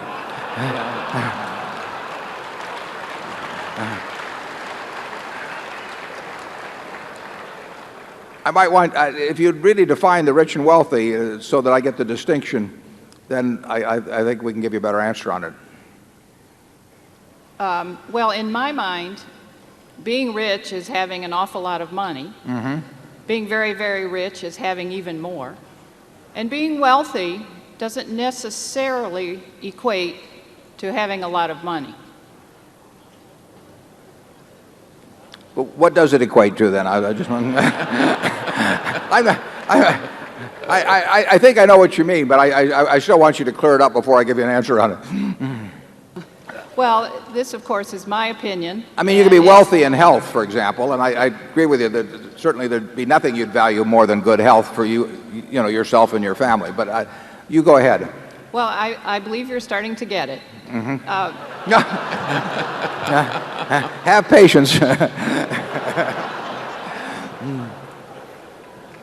No, there's no question about it. I mean, the money makes very little difference after a moderate level. I tell this to college students that I talk to. I mean, they are basically living about the same life I'm living.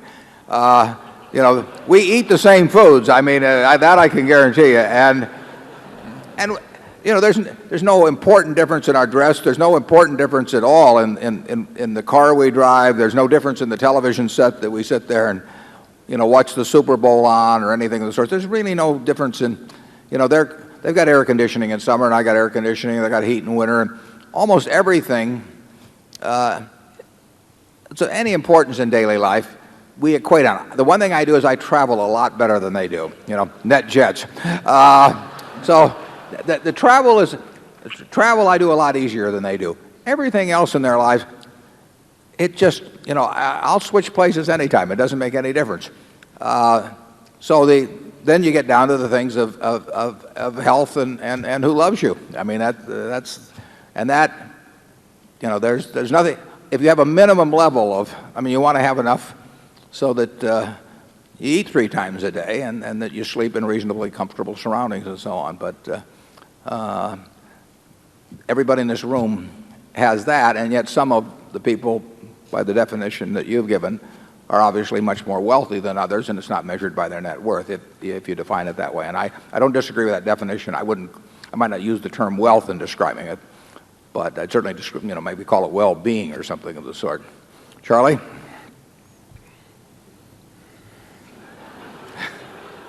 He's thinking. Sure, there are a lot of things in life way more important than wealth. All that said, some people do get confused. I play golf with a man. He says, "What good is health? You can't buy money with it."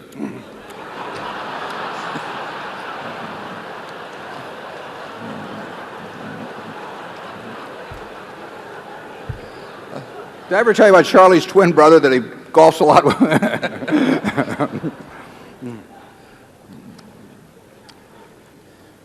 No, I'll take health anytime, incidentally. Yeah. So will I.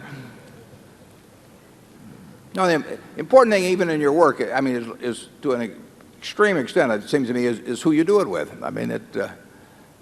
You can have, if you're going to spend 8 hours a day working, the most important thing isn't how much money you make. It's how you feel during those 8 hours in terms of the people you're interacting with and how interesting what you're doing is and all of that. Well, I consider myself incredibly lucky in that respect. I can't think of anything I'd rather do, and I can't think of any group of people I'd rather do it with. And if you ask me to trade away a very significant percentage of my net worth, either for some extra years or being able to do during those years what I want to do, I'd do it in a second. Zone 7. Hi, my name is McCall Bang. I'm from Central Florida. It's nice and sunny there. Not so bad here either now. My question was, last year somebody asked about the pharmaceutical companies and the aging baby boomers, et cetera. And you said it was difficult to single out individual companies, and I believe Mr. Munger succinctly said that we blew it on that one. I was wondering, however, if the idea of regulation and the specter of what happened in 92, 93 with an unelected politician kind of dampened the whole industry for a period there.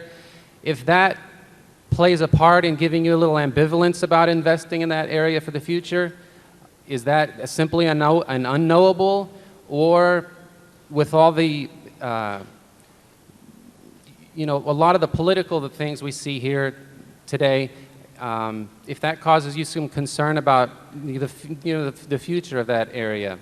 I know that you're concerned about the growth of companies having to spend money in Washington with regulation, et cetera.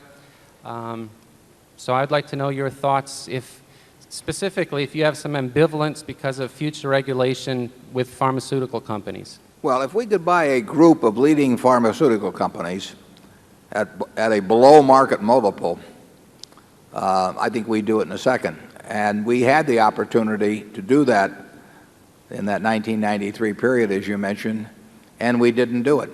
So we did blow it.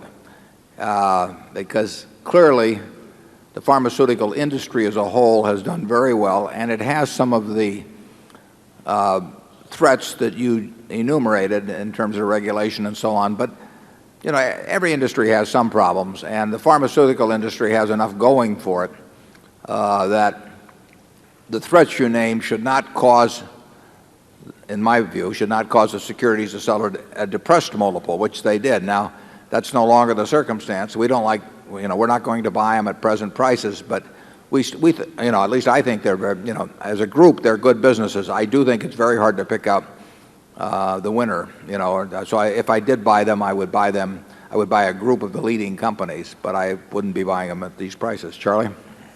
Yeah, I would argue that the pharmaceutical industry has done more good for the customers than almost any other industry in America. It's just fabulous what's been invented in my lifetime. starting with all the antibiotics that have prevented so much death and so much family tragedy. And I think the country has been very wise to have a system where the pharmaceutical companies can make almost obscene amounts of money. I think we've all been well served by the large profits in the pharmaceutical industry. Zone 8. Good morning, Mr. Buffett, Mr. Munger. My name is Gary Rostrom from right here in Omaha. My question is, somewhere I thought I've read that you buy at least one share of every company on the New York or on the exchanges to get the annual report. Is that true, or is that a thing of the past? And if it is true, how do you keep track of all that information? Well, it's got an element of truth in it. Many years ago, I did buy one share of a great many companies, and I'd get these dividend checks for 8 cents and 10 cents, and I used to pay my bridge losses by endorsing these checks by the hundreds and giving them to the people who just won $1.80. And then no one asked me to bridge games anymore. So I have adopted a new program where I buy 100 shares of a great many companies. I buy them in my foundation so I don't go crazy at income tax time. And I probably, just as a guess, would have a couple hundred companies. So it isn't every company by a long shot. But there are at least several hundred companies where I want to be a registered shareholder and to make sure I get the mailings promptly. And I do keep those around, and even after I lose interest, I very seldom sell one, so I'll just keep buying more. And I'll not only buy the 100 shares in something I might want to keep track of, but I'll probably buy 100 shares in all of their competitors, and so that I keep reading about those companies as well. It does pay to have a flow of information come in over the desk, and the answer to that question reminds me of a point which I'd like to bring up briefly here, and that is that our shareholders, unfortunately, there's no way around this, unless they go to the internet on the Saturday that we designate to read the annual report, and where it's up on our home site, BerkshireHathaway.com, are going to receive their reports at significantly different times. And the ones who have their shares in their own names are very likely to get those reports faster than the ones that have their shares held in street names. And from our standpoint, unfortunately, probably 90% of the shareholders we have their stock held in street names. Now, what happens on that is we print the reports up. We mail the ones to the shareholders who are of record, who have the stock in their own names. We send the balance to where their brokers or bankers tell us to send them. Well, about 90% go to one place in New Jersey, but that's out of our control. I mean, if Merrill Lynch or Charles Schwab or whomever, Fidelity, turns their list over to that firm, they are the ones that mail the reports. We truck those reports back to them. We may next year try to figure out a way to get them printed closer, but it's out of our control when those reports go out. So our shareholders receive their reports on widely varying dates, which, like I say, I would rather not have that happen. It means that in terms of sending in your request for tickets to this meeting, many people we had this year, as late as maybe the 10th of April, still hadn't gotten their reports, and they wondered about their tickets. So if it's convenient for you, you will, it's better to have your stock in your own name. Now, that isn't convenient for many people, I understand that, but you will get our reports on a more reliable basis and a more prompt basis if you do it that way. If you have your stock in street name, I urge you to look on those dates we've laid out in the report for next year, to click on to our homepage, because then you will have the information just as quickly as everybody, as your fellow shareholder does. We want very much to have a level playing field, and we want everyone to have access to the information as close to simultaneously as possible, and during a time when the market is not open. We think that just makes sense. That's the way we would do it if we were running a partnership. But there is this problem with street name holdings of somewhat erratic distribution, and that's the reason why when I want to keep track of, say, all of the companies in the pharmaceutical industry, I'll buy 100 shares of each one, and I'll stick them in the name of the foundation, and that mailing comes directly to me in Omaha. So let's go on to Zone 9. I'm Lola Wells from Florida. You have been recently quoted in the newspapers as saying that some major corporations have used questionable practices to make their operations seem more favorable. Would you be willing to be more specific about these practices? Not until I'm on my deathbed. I have followed a policy of criticizing by practice and praising by name, and we will not, we do, Charlie and I both find certain practices very, very deplorable, and they aren't limited to a single or a few large corporations, but we would probably be less effective in arguing for change if we went to a few specific examples. They would not be that much different probably than hundreds of other, or at least dozens of other companies, and secondly, those who get critical of the world find the world gets very critical of them promptly, and I think we do more good by, in a sense, hating the sin and loving the sinner. So we will continue to point out the sin, but we will not name the sinners. Charlie? Warren, I think she wants you to name the practices, not the miscreants. No. Well, the practices are some of the things we've said. They relate to accounting charges that are designed to throw into a given period a whole lot of things that should have been covered in subsequent periods in the earnings account, or to smooth out or to inflate earnings in future accounts. There's a lot of that being done. There's a lot of it's been done. The SEC, under Arthur Levitt, who I admire enormously for his efforts on this, is making a concerted attempt to get corporate America to clean up its act on that. But it'll only be because somebody hits them over the head. I mean, it has become totally fashionable to play games with the timing of expenses and revenues, and frankly, until the SEC got tougher, in my view, the auditors were not doing enough about it. I think that in terms of hiding compensation expense and not recording it in the case of options and all of that, I think companies now have the option of recording option costs in the income account, but you have not seen any great flood of people doing it. And actually, the way they show it in the footnotes is quite deceptive in my view, because they try to make assumptions that minimize what the income account impact would be, but the cost to the shareholder is what counts. I mean, that is the compensation cost as far as we're concerned, and that's been minimized. The whole effort to engage in pooling rather than purchase accounting has seen a lot of there's been a lot of deceptive accounting in that respect. There's been deceptive accounting on purchase accounting adjustments. So those are the kind of things we're talking about. Charlie? Yeah, it's the big bath accounting and the subsequent release back into earnings of taking an overly large bath that create a lot of the abuse. We could name names, we won't, but I mean, we have seen firsthand managements who think they are doing, they say they're doing what everybody else does.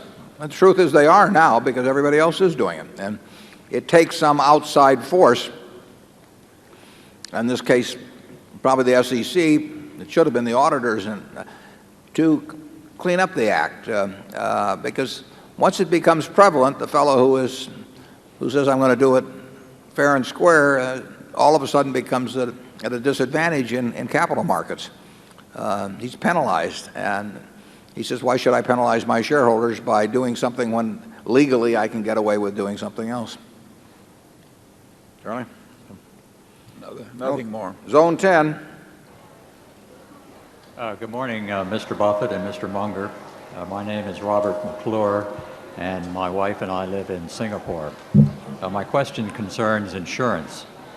In the 1994 annual report, you made the following remarks, and I quote, "A prudent insurer will want its protection against true mega catastrophes, such as a $50 billion windstorm loss on Long Island or an earthquake of similar cost in California, to be absolutely certain. That same insurer knows that the disaster making it dependent on a large supercat recovery is also the disaster that could cause many reinsurers to default. There's not much sense in paying premiums for coverages that will evaporate precisely when they are needed. So the certainty that Berkshire will be both solvent and liquid after a catastrophe of unthinkable proportions is a major competitive advantage for us," end quote. As I said, that was in the 1994 annual report. Please give us an update on those remarks. Would you say that that competitive advantage you described is intact, or would you go so far to say that it has been enhanced over the past 5 years with the merger of General Re and with what's happened in the supercat insurance industry? Yeah, I would say that reputation, certainly the reputation is as strong, or it's stronger than ever. I mean, Berkshire's preeminent position as the reinsurer most certain to pay after any conceivable natural disaster, that reputation is stronger today than it's ever been, and General Re's reputation right along with it.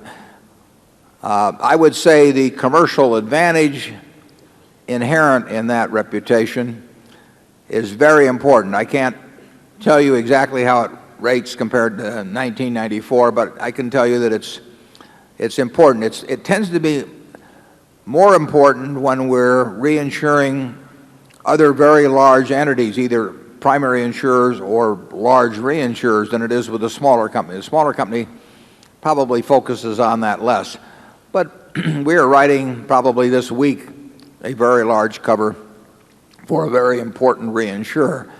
I don't think they'd want to buy that from almost anyone else. I mean, a couple of people maybe, but they could decide not to buy it from us because they might not feel they wanted to buy it. I think in this case they will.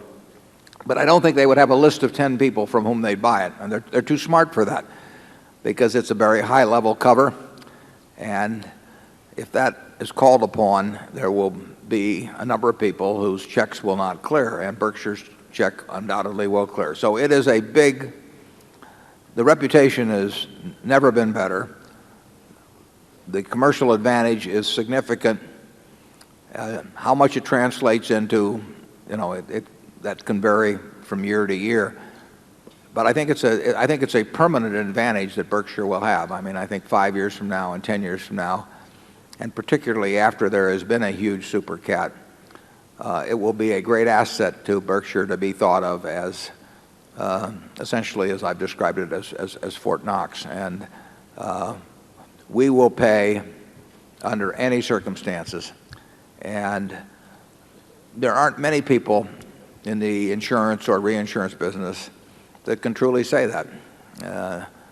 And when the very big cover comes along, we should have very few competitors.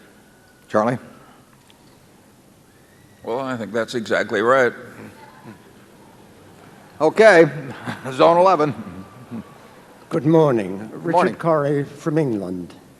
Could you please say what was the main factor which produced the very substantial gain in intrinsic value mentioned in your report? I ask this because per share gains in portfolio and operating profits were modest, and you said there was no immediate gain from issuing shares for acquisitions. Well, we did increase the float per share very significantly last year. I mean, the invested assets per share. And I would say that GEICO's business was worth far more at the end of the year than at the start of the year, and that was our largest subsidiary at the start of the year. And if anything, GEICO's competitive position continues to improve. I would say that executive jet is a natural fit into Berkshire, and we paid a significant sum for it, but that it will be a very, very big company 10 or 15 years from now. And perhaps, well, I'm almost sure it'll get there sooner as part of Berkshire than it would have gotten there otherwise. And its dominance may be even greater over the years as part of the Berkshire family than it would have independently, although it would have done very well independently. I mean, it had a terrific management. It started early, and they had the most service-oriented company you could imagine. So it would have done fine without us, but I think it will do even considerably better and get there faster with us. So I think in the aviation field, certainly in the primary insurance field, we had large gains in intrinsic value. And I think that additionally we had a significantly greater amount of invested assets per share to work with. So I feel good about what happened with intrinsic value last year. The problem is doing it year after year after year. Charlie?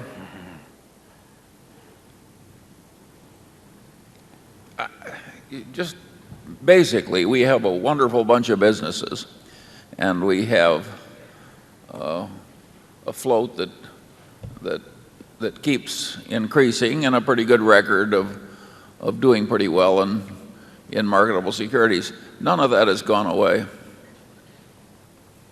Zone 12. Hello, my name is Elias Canner, and I am from New York City. Mr. Buffett, thank you for this entire weekend. I met you at the ball game on Saturday and at Gorat's yesterday. It was a great honor for me each time. Thank you. My question is this. Mr. Buffett, will you groom a younger man or woman as your heir apparent? If so, when might you do this? When I say younger, I mean a person 15 to 20 years younger than yourself. Of course, I'm not complaining. You're the best in the world. Well, 15 or 20 years younger is a lot easier to do than it used to be. A large percentage of the world's population is now eligible. We have today the people to take over Berkshire. There's no problem about that at all. They have been named in letters that the directors have, and they are in place. Exactly who will be the two people will, of course, or it could be one person, will depend on when Charlie and I are out of the picture. I mean, if we'd written the letter 10 years ago, it might have been different than today. It might be different 15 years from now. So our death or incapacity, the timing of it will determine exactly who will be the current person in that letter. But we have those people in place. They don't need to be groomed from this point forward. They exist. They're ready. They'd be ready to run Berkshire tomorrow morning, and I think you'd be quite pleased with the job they did, and that's why I don't worry about having. I've got 99.75% of my net worth in Berkshire, and I don't want any of it sold. If I knew I was going to die next week, I would not want it sold in the coming week, and I don't want it sold after I die. I feel very comfortable with the businesses and the managers and the successor top management that we have at Berkshire, but I just don't want them to take over too early. Charlie? Yeah, I actually think that the prospects for continuity of corporate culture, to the extent we have one, at Berkshire is higher than prospects for continuity of corporate culture at most other large public companies. I don't see Berkshire changing its way of operating, even if Warren were to expire tonight. And I think that the capital, the fresh cash, would be allocated less well. But as I've said at past shareholder meetings, well, that's too damn bad.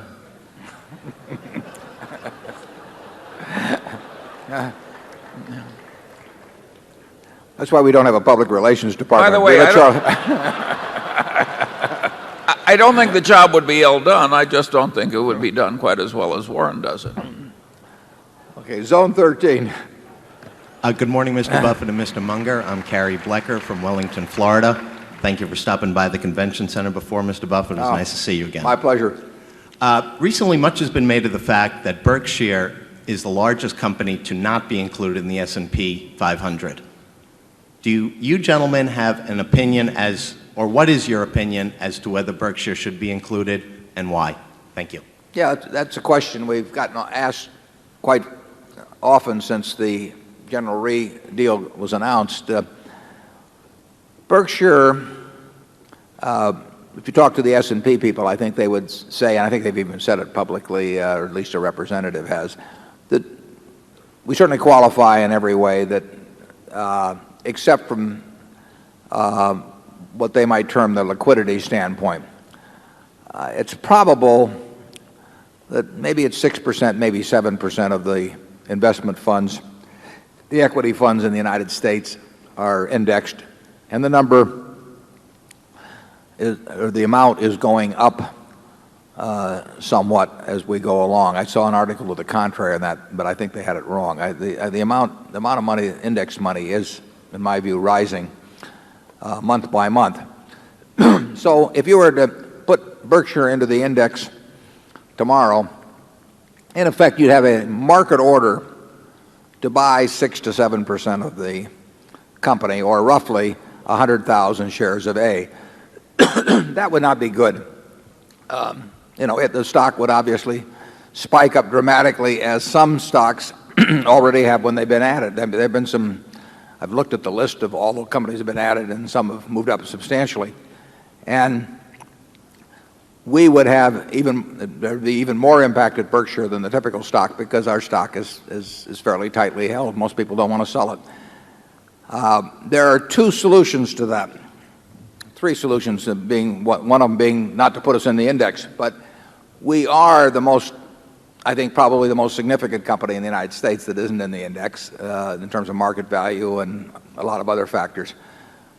So if you want to put Berkshire or a company like it in the index and not have some crazy market aberration, you could have one of two things happen. And this would be true, I think, more and more of other companies as well as they add them to the index and as more money gets indexed.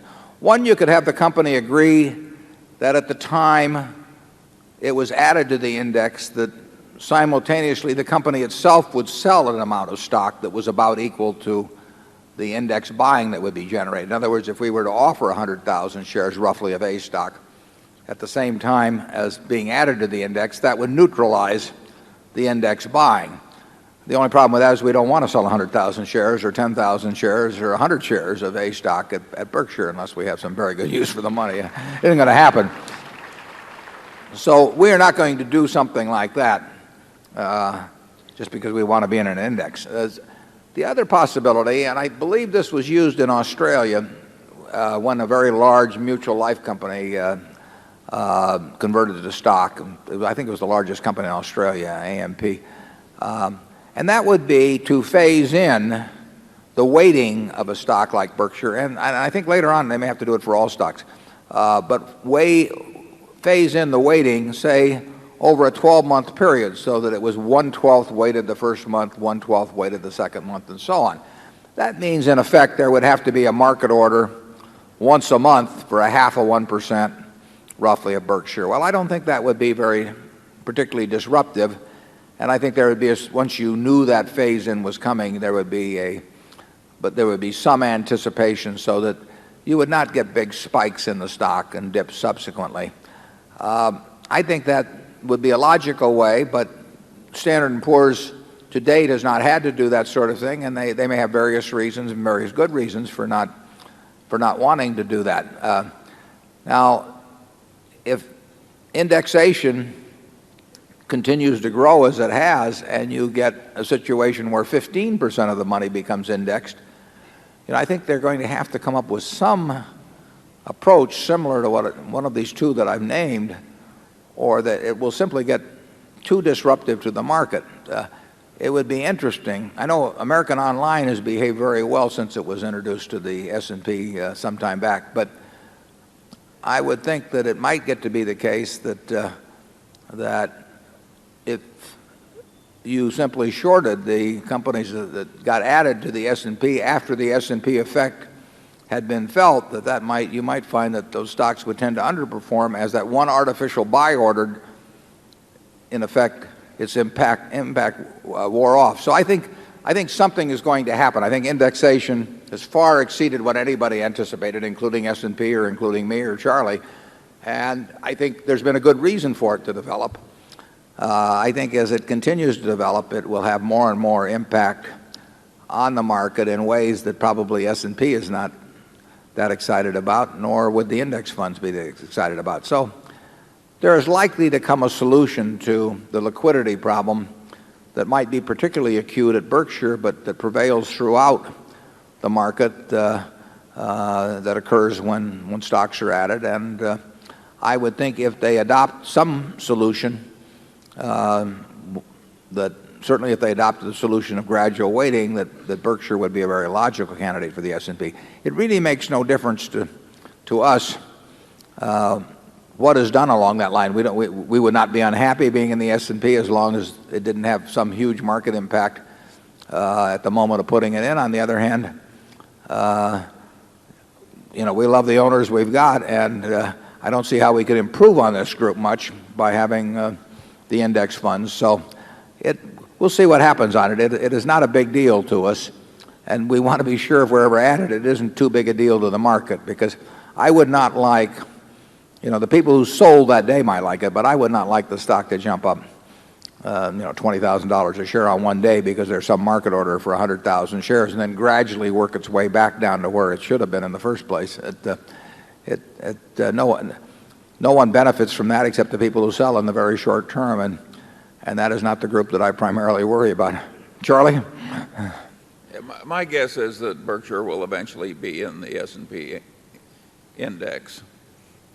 Somebody will figure out how to do that sensibly. Maybe not soon, but someday. Okay. Zone 1. Okay.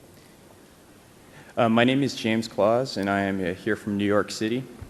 Mr. Buffett, Mr. Munger, today we've already heard you talk about a few countries outside of the U.S. here, and my question is, if you were directly investing equities outside the United States, what would be your requirements for the market as a whole? And by this I mean things like the transparency of the accounting system, the breadth and liquidity in the market, the rights of shareholders, the stability of the currency. And it'd be nice if you'd mention a few of these countries.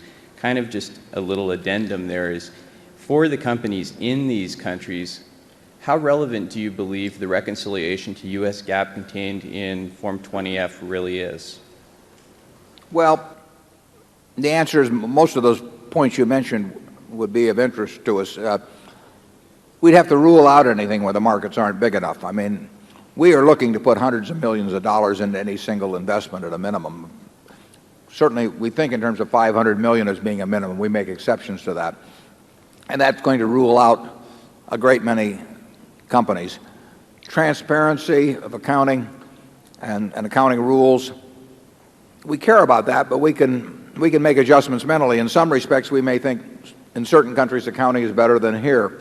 And so as long as we understand the accounting system, we will be looking toward the same kind of a discount model in our mind of how much cash is this business going to generate over years and how much is going to have to be put into it. And it's the same sort of calculation that goes into our thinking here. And here we don't follow strictly GAAP accounting in our thinking. So the accounting differences would not bother us as long as we understood those accounting differences. The nuances of taxes, the corporate governance that you mentioned could make a difference. If we thought corporate governance was far inferior to here, we'd have to make an adjustment for that fact. But I would say that in most of the major countries, the countries that have stock markets that are big enough so we could take a real position, it's a possibility that we would invest in any of them. We wouldn't rule out, Japan, Germany, France, England, the major markets. Now, it's important to recognize that in all the world stock markets, something like 53% of the value is in the U.S. market. I mean, here we have 4.5% of the world's population, but 53% of the value of all publicly held companies in the world is represented with companies in the U.S. market. So we are a big part of the pie. But we're very willing to look at almost all of the rest of the pie as long as we're talking about markets that are big enough to let us put real money into them. Charlie? Well, so far we haven't done much, and Warren has said, but we don't have a rule against it. What more can we say? We can say zone 2. Good morning, Mr. Buffett. My name is Jean-Philippe Kramers, and I'm coming from London, England. I have a question regarding Coca-Cola. The first part is, are you worried that the earnings of Coca-Cola might continue to be affected by the weakness in the emerging markets and the strength of the dollar over the next few years? And the second part is on the P/E ratio of Coca-Cola at 35 times earnings. Are you worried about the potential rise in interest rates? And is it linked to your views on inflation that you are not worried about the rise in interest rate? Thank you. Well, in relation to the strength of the dollar, which means that profits in foreign currencies don't translate into as many dollars, we don't have any big feeling on that. I mean, if we had strong feelings about the dollar's behavior vis-a-vis the yen or the euro or the pound or whatever it might be, we could give vent to those views by actually buying or selling large amounts of foreign exchange. We don't know which way the dollar is going to go. So I have nothing in my mind in regard to any decision on buying or selling Coke that would relate to any prediction in my mind about the course of the dollar. The earnings of Coke have been affected by the strength of the dollar in the last few years, particularly the strength against the yen when it went from 80 odd to 140 odd. That was a huge hit in terms of in terms of yen translation into dollars from those profits, and the strength of the dollar generally would hurt. But looking forward, I don't have any prediction on that. It's in Coke's interest to have countries around the world prosperous. I mean, they will benefit from increased prosperity, increased standards of living throughout the world. I think we'll see that over any 10 or 20-year period. I think people's preference for Coke will do nothing but grow, Coca-Cola products. So what I am concerned about is share of market and then what I call share of mind. In other words, what do people think about Coca-Cola now compared to 10 years ago or 20 years ago? What are they going to think about it 10 years from now? Coca-Cola has a marvelous share of mind around the world. Everybody in the world almost has something in their mind about Coca-Cola products, and overwhelmingly it's favorable. You can't, try to think of 3 other companies like it. I can't do it in terms of that ubiquity of good feeling, essentially, about the product. We measure it by unit cases sold and by shares outstanding, and we want a lot more unit cases sold, and we like the idea of fewer shares outstanding over time. I'll be giving you that same answer 10 or 15 or 20 years from now, and I think there'll be a lot more unit cases sold then. It is true that the case growth slowed starting in the second half of last year and continuing through the first quarter of this year. But that's happened from time to time in the past. In my view, that is not it's not an important item. It may be an important item in what the stock does, in a 6-month period or a 1-year period, but we'll be around 10 years from now, and Coca-Cola will be around 10 years from now. And right now we own 8.1 or 2% of Coca-Cola, and we'll probably own a larger percentage 10 years from now because they'll probably repurchase some stock.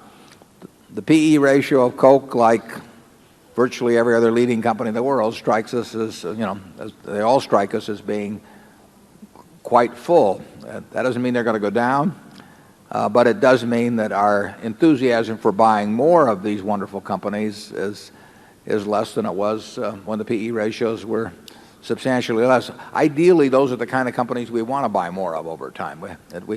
We understand their businesses, and And my guess is that there's a reasonable chance, at least, that sometime in the next 10 years we buy more shares of either Coke or Gillette or American Express or some of those other wonderful companies we own. We do not like the PE ratios generally. But again, I stress that does not mean they're going down. It just means that we got spoiled in terms of how much we got for our money in the past, and we hope that we get spoiled again. Charlie? Yeah, if what matters to you is what you think Coke is going to look like 10 years out or even further out, you don't really pay much attention to short-term economic developments in this country or that, or currency rates or any other such thing. They don't really help you in making the 10 or 15-year projection, and that's the one we're making. So we have tuned out all this noise, as it's called in what communications networks. Tune out the noise, and if you look at the big picture, we think Coke is fine. It's hard to think of a better business in the world among big businesses. There's obviously companies that are starting from much smaller bases that could grow faster, but it's hard to think of a much more solid business. Zone 3.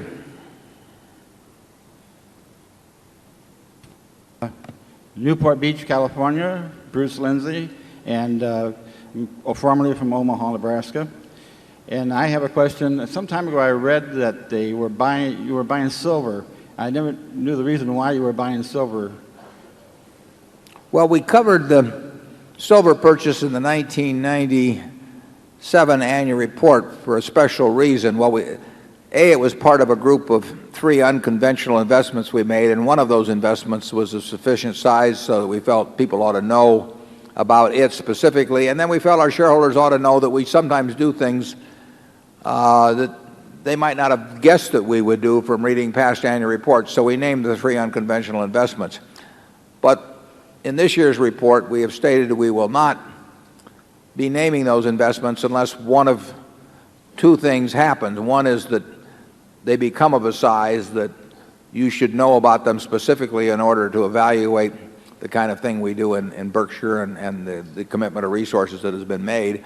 Or 2, if regulatory authorities obviously if they require us to report it, we'll report it immediately. Or in the case of silver, a year plus ago, an important regulatory authority indicated that they'd prefer if we report it. We weren't required to do so, and our desire is to cooperate on that anyway, so we did report it. But we stated in this year's report that absent those factors, we will not be giving details on unconventional investments any more than we give any more details on our regular equity holdings than we're more or less required to do. We did say that we had changed certain of the unconventional investments that were described in the previous year's report, and we stated that we had entered into several new ones. So we are in some things that most of you, or maybe all of you, don't know about, but they aren't of sufficient size so that they're going to, in any material way at all, affect your investment. Charlie? Nothing to add. Zone 4. Good morning, Mr. Buffett. Wayne Lang from Toronto, Canada. Last year, when you were asked about the year 2000 computer issue, you expressed some concerns about the cost overruns and the federal government readiness.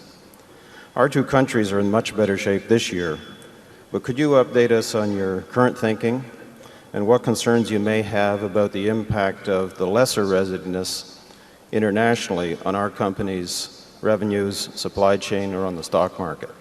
Yeah, last year I think I also told you I didn't really consider myself an expert on this, and what I tell you is just what I pick up from being on audit committees or talking to people who are a lot smarter than I am in this sort of area. But that doesn't mean they're right on it, because they weren't talking about it 15 years ago when they should have been talking about it.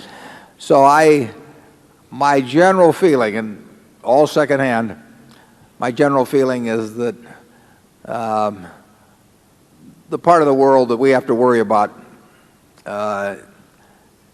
is in pretty good shape. It's cost a lot of money in various places. It's cost us a fair amount of money, but some companies it's cost a terrific amount of money. But I do not think it's going to be a big deal. And I could be wrong, but I'm less worried about it being a big deal today than I was a year ago. And Charlie, do you know anything to add? No. Does that mean you think it's going to be less of a big deal than you thought a year ago, or No, it means I have nothing to add. Okay. That's probably what I should have said in the first place. Zone 5. Good morning. My name is Bob Brewer, and I'm from down the road in Lincoln, Nebraska. I just wanted to ask you how you think the continuing economic turmoil in Japan is likely to affect the global economy and the U.S. stock market over the next 5 to 10 years. Well, Charlie and I are no good on those macro questions, but I would say this. I mean, the Japan problem has been around now in financial markets and banking systems, so it's been around for some time now. So I see no reason why it should have more impact on the rest of the world now than it has had in the last few years. And I would say it's had certainly very little effect on the U.S. in the last few years. And it's no factor in our thinking at all in terms of what we would buy or sell tomorrow morning. I mean, if we got offered a good business tomorrow, unless it was directly involved, I mean, its primary business was in Japan, but if it was a business in this country, that's not something that we would be thinking about. We would be thinking about the specifics of that business. We don't really get too concerned about the things that come and go. I mean, in the end, if we're right about a business over a 10 or 20-year period, just take See's Candy. We bought it in 1972. Look what happened in 1973 and 4, and all the oil shocks and what this country was going through and inflation, all that sort of thing. For us to, let's say in 1972, somebody laid out a roadmap from 1972 to 1982 with the prime rate going to 21.5%, long-term rates going to 15%, and all of the things happening, the Dow going to 570 or whatever, 560, and that wasn't the important thing. The important thing was that this peanut brittle tastes like it does, which is terrific, and that over time we can get a little more money for it. So, See's made $4 million pre-tax in 1972 when we bought it. It made $62 million last year. We don't want to be thinking about the wrong things when we're buying businesses, and that applies to marketable securities just as much as it does as when we're buying 100% of the business. If we're right about the business, the macro factors aren't going to make any difference, and if we're wrong about the business, macro factors are not going to bail us out. Charlie? Yeah, I think what's interesting in Japan is interesting to one as a citizen. Here is a major industrial country, and they understand all about Keynesian economics and everything else. And when it starts sliding down into a big recession, it just keeps going and going and floundering and staying down, and year follows year, and you take the interest rates down to practically zero and you run a big budget deficit, the economy still stays down. I think this has been very interesting to the economists of the world. I don't think any of them would have predicted that as modern a country as Japan could contract for as long as it did. And I think the cause is related to the extremeness of its booms in both land prices and security prices, and the corruption in its accounting practices and in its regulation of the financial system, including banks.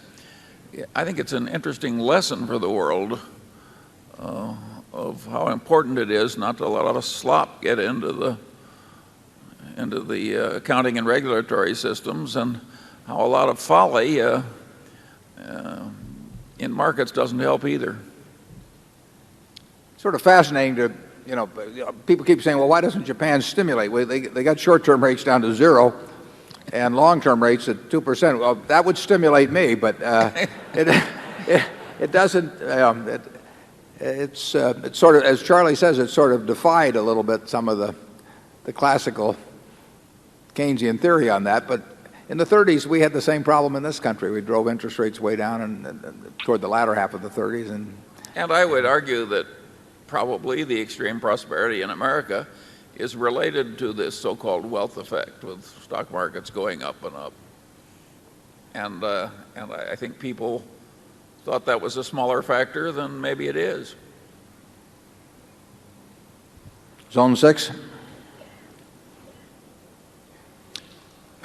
Good morning, Mr. Buffett and Mr. Munger. My name is Jeff Lilly from Denver, Colorado. My question is as follows. Over the last couple of years, I've read both of you quoted as not following the stock price on a day-to-day basis, not being terribly concerned about whether Berkshire is up or down. You now have analyst coverage. Perhaps you requested it or perhaps you acquiesced to it. But my question is whether this reflects any change in your attention paid to the stock price or your philosophy about investor relations, and whether you think the analyst coverage is going to have any impact on the stock price going forward.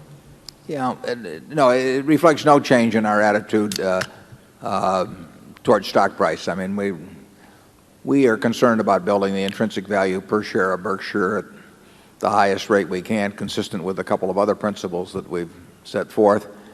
And we hope very much that the stock price stays in a zone that is not too wide around intrinsic value. There's going to be some zone of some sort because intrinsic value itself is not precisely calculable. And in addition, you wouldn't expect it to track it penny for penny. But we don't want it to go crazy in either direction in relation to intrinsic value. When we made the deal with General Re, that attracted more analyst attention and institutional investor attention because General Re's shareholder base was overwhelmingly institutional. So institutions had to decide whether they were going to continue with their investment or clean it out. And we knew we would end up with more institutional ownership subsequently. Alice Schroeder asked me prior to the merger meeting. She said they were a group of institutions that were coming to the meeting, which I liked. I mean, the fact that they were serious enough about their investment to come and see what Berkshire was all about. And a few of them even had a requirement, I think, from their own boards that they at least have sat down with management. So I spent an hour or so with a group that she had put together and that came to Omaha. But that's the last contact I've had with any institutional investor. And we will have no special meetings with institutional investors or anything. I mean, they are absolutely welcome to attend this meeting to get all of the information that's dispensed. I think it's very useful, frankly, to have an analyst or two that is well versed in Berkshire and that thinks straight and does their homework. And that's a plus because it means we don't have to do it. And in effect, that if institutions want to talk to somebody about it, they don't call me because they're not going to have much luck calling me. And they can call Alice or some other analyst that wants to do it. And that's perfect. We have a non-paid. It is not investor relations because that's thought of somebody as sort of pumping your stock. But at least we have an information office now, a non-paid information office. And that goes along the grain of my nature.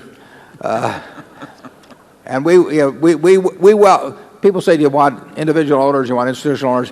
What we want are informed owners who are in sync with our objectives, our measurements, our time horizons, all of that sort of thing. I mean, we want people that are going to be comfortable owning Berkshire. And we don't want people who are owning it for reasons different, in a way different, that are different from our reasons for owning. We don't want people that are concerned about quarterly earnings. We don't want people who are concerned about stock splits. We don't want people that need to be pumped up about the stock periodically.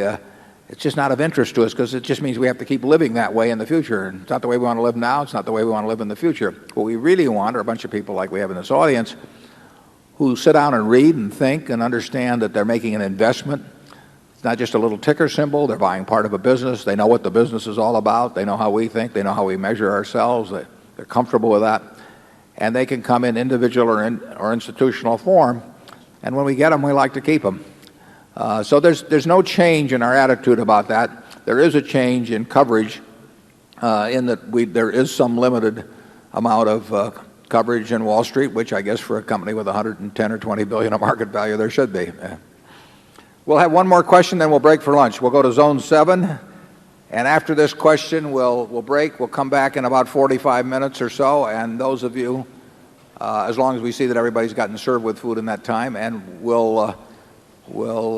any of those who are off-site or with the holiday, I think there are buses to bring you over. You can drive over, and there'll be plenty of room here. You can also go out and tour the Boeing business jet. We'll sell you as little as 50 hours a year, I believe, on it. So take your wallets at lunchtime. Yeah. Good morning. My name's Mark Rabanov from Melbourne, Australia. I was wondering if you could help us out with the flight operations, which are now a large part of Berkshire. I think we're still putting a lot of capital into them.